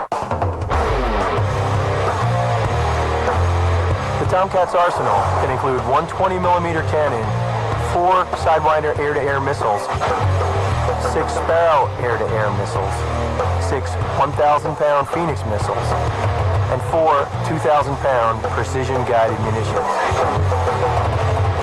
They had the ability to cycle between an M61 gun, 20mm cannon. You can go to a Sidewinder air-to-air heat-seeking missile. You can go to a radar Sparrow if you wanted to enter intermediate range. And you can go with a long-range Phoenix. Beyond its versatile firepower, the F-14 features a radar antenna with a range longer than that of any fighter jet today. If you look at some of the other airplanes, fighter airplanes that are out there these days, you'll see that the noses are a little bit smaller, and that means, hey, that their antennas are smaller also. The F-14's radar can detect targets as low as 50 feet and as high as 80,000 feet. They can track 24 targets and enable pilots to fire their 6 Phoenix missiles at 6 different targets simultaneously. Since these missiles can be fired from almost 100 miles away, the F-14's adversaries at long range have no idea that they are under attack. It also has defensive electronic countermeasures built into the radar. So it's harder for the enemy to detect and to jam against this radar. And by the time his radar would have detected you, he'd be dead. It remains today really the benchmark of the multi-mission fighter attack airplane. It's high-speed intercept, Mach 2.4. It's capable of air combat maneuvering. Variable sweep wing gives it a dogfight capability second to none. The F-14's variable geometry swept wings shift their position based on the jet's airspeed. The wings sweep back as far as 68 degrees at supersonic speeds and can sweep forward to 20 degrees to allow takeoffs and landings on aircraft carriers. Fully extended, the wings enable as much air as possible to pass around them, generating optimum lift. Swept back at higher speeds, the wings minimize the F-14's drag. Another signature feature of the Tomcat provides its prodigious thrust, twin turbojet engines. There are two series of engines that have been used in the F-14. The oldest is the Pratt & Whitney TF-30 engine. It had about 17,000 pounds of thrust available. The follow-on for that engine was the GE-110 that all the Bs and the Ds are flying today. It has about 10,000 pounds more thrust per engine, so a total complement of about 56,000 pounds of thrust. The afterburner capability of this GE F-110 engine allows this airplane to accelerate to speeds in excess of Mach 2.3, which is approximately 1,500 miles per hour if you're looking at your speedometer. At such lightning speeds, controlling the rush of air entering the jet engine intakes is imperative.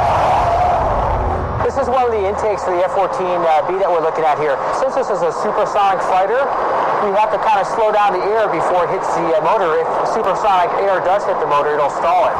So when they developed the F-14, they developed an air inlet control system, which allows these ramps, there's actually 3 ramps, number 1, number 2, and number 3 ramp. These program down as a function of your Mach number. And the faster you go, as you approach supersonic speed, Mach 1, all these ramps will be deflected down, decreasing the air that goes in here. So it controls the amount of flow that goes into the motor. The F-14's superb aerodynamics are matched only by its prowess as a combat fighter. To hunt ground targets, it relies on the lantern, short for low altitude navigation and targeting infrared for night. Its infrared imaging system can identify targets from altitudes of 40,000 feet. Then the pod's laser can fire a beam to the target to precisely guide the F-14's 2,000-pound smart bombs. A separate piece of hardware helps the F-14's pilots hone in on air-to-air targets. This is the TCS camera system, television camera set, and the unique thing about this with the F-14 is it allows me to slew this to where the radar is pointing, and I could actually get a contrast log on an unidentified aircraft out there. Take a look and put it on my display, and it allows me to identify an airplane before I can see it within the visual range. In other words, this video system acts as the pilot's long-range eyes, helping him distinguish between friend and foe in the sky. The Tomcat can come equipped with yet another targeting device called TARPS, short for Tactical Airborne Reconnaissance Pod System. It provides clear digital still images of targets up to 600 miles away. Go in and fly for more than 1,000 miles, go in deep into enemy territory, get pictures, photographs. Such impressive features embodied in such a nimble and deadly aircraft have combined to grant the Tomcat a mystique all its own. The origins of the F-14 date back to the early 1960s, when America's Cold War with the Soviet Union was heating up. The Russians were developing a large family of surface-to-surface cruise missiles that flew extremely low. At such low altitudes, there were more signals that could interfere with the radar on U.S. ships, which might be unable to detect these missiles until they were too close. The Soviets also possessed deadly air-to-surface bombs. U.S. fighter planes did not have the ability to intercept them. The Russian attack aircraft that could come in from hundreds of miles away and do a pretty devastating job in a carrier group if they got too close. The Pentagon realized it needed an aircraft that could take on the Soviets. We needed air superiority, which required an air combat maneuverable fighter aircraft, capable of being nimble and agile and dogfighting. The plane also needed to carry a powerful radar system to help it quickly intercept an enemy's missile. And that was the ability to protect the carrier fleet and to be able to go out hundreds of miles and detect anybody that's incoming from a long range. In November 1962, the Pentagon awarded the Grumman Corporation a contract to build an interceptor version of a fighter already in development, the General Dynamics F-111. Grumman's F-111 for the Navy began flying on May 18, 1965, but it had several problems. It was a whopping 85,000-pound fighter, too difficult to land on the aircraft carrier, and its swing wings had to be operated manually by the pilot.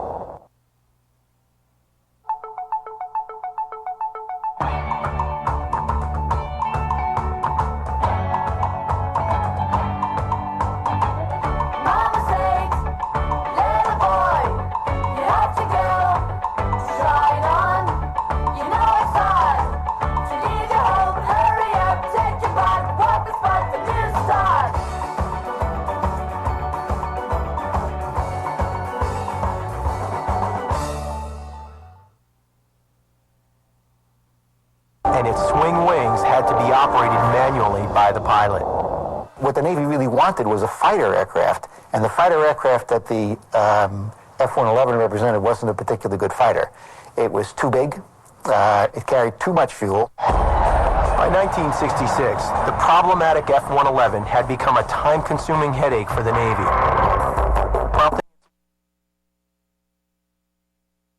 The sheep are coming, that's right. Out of the badlands of Idaho comes the one that has been the one called the to all roadside emergencies. Black Sheep Towing, part of Eagle One Automotive, with 5 trucks in 8 locations throughout Idaho and coming soon to Wyoming. The one call that gets you a Mountain West Towing Council certified emergency vehicle recovery technicians responding to your call. Not just some tow truck driver. Radio dispatched by us, not some answering service like some others. If you need a tow, big rig or little hauler, get hooked by the BMF 214 Black Sheep Towing. The best to be knowing when you need towing. The big number is 801-593-5505. HazzardAyre, affordable towing or quick response mobile vehicle service. There is only one, the best one, the Black Sheep Towing.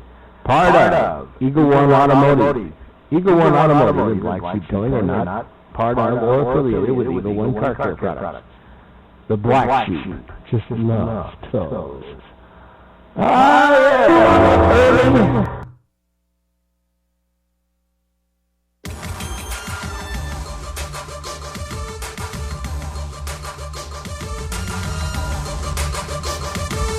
Final thoughts. It's debate night, so let's get serious. Time for some major soul searching here, folks. Look at our cities. They are burning. They are literally burning. Charlotte looks more like the West Bank than North Carolina. It's just the latest place to go through this. Now they tell us it's a protest, clashes between police and demonstrators. Watch carefully because the only things demonstrated here are thuggery, lawlessness, and the victim mentality on full blast.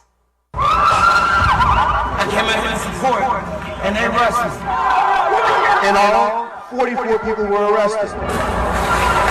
Businesses looted, cars smashed, tear gas deployed by police, and our Ed Lavendera attacked by a protester during a live report. Taking out their frustrations on me.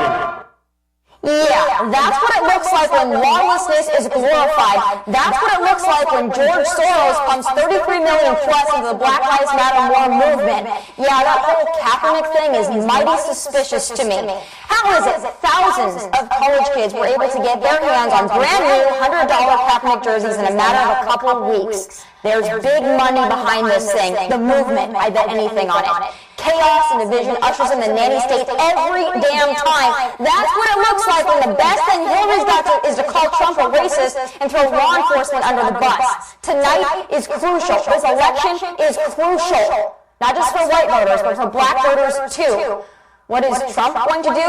Well, he's not going to pat you on the back and tell you setting fires and looting is your birthright, I'll tell you that much. Seriously, these are your communities too. Why are you setting them on fire? Does that make you feel better? The absence of leadership creates this kind of crap, and we've had a seismic lapse of leadership for almost 8 years now. The community organizer from Chicago couldn't make things better. He made it worse. Cities weren't burning 8 years ago, just saying. Hillary isn't going to change that. She's Obama, just whiter, older, and more controlling. To all these folks so angry with government and administration, so angry you're willing to literally set it on fire, why are you voting for the party that's whole mission is to make government bigger and give it more power? Do you realize how backwards your logic is? Enough! Get up, get dressed, get a job, make something of yourself. The world owes you nothing. You, by virtue of being born, do not get a trophy and a pass to act like a lawless thug. Your skin color does not give you that pass. Your neighborhood does not give you that pass. Your dedication to the bully Black Lives Matter movement does not give you that pass. There are hardworking Americans in every color who built the cities you're setting on fire. The only thing that should be spontaneously combusting in America is Hillary's pantsuit. Liar, liar, pantsuit on fire. Those are my final thoughts. Happy debate night. Make America great again. From Dallas, good night and take care.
And Dad hooked up. Ever talk to you about his vision? About what he wanted from the club? Vision was, what it is. A brotherhood. Family. You wanted guns? You want that? Never talked about that. Why? Found a box of his old shit in the storage unit. There's like pictures and journals. Things I never knew about him. What kind of things? It seemed like his original idea for the MC was something simpler. Social rebellion. Call it a Harley commune. It wasn't outlaw, it was real hippie shit. We had a lot of bright ideas back then. We were kids. Father became a man. Men take care of business. Yeah, we do. She get home, Mom. Finish cleaning tomorrow. I'll lock up.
Just name a hero.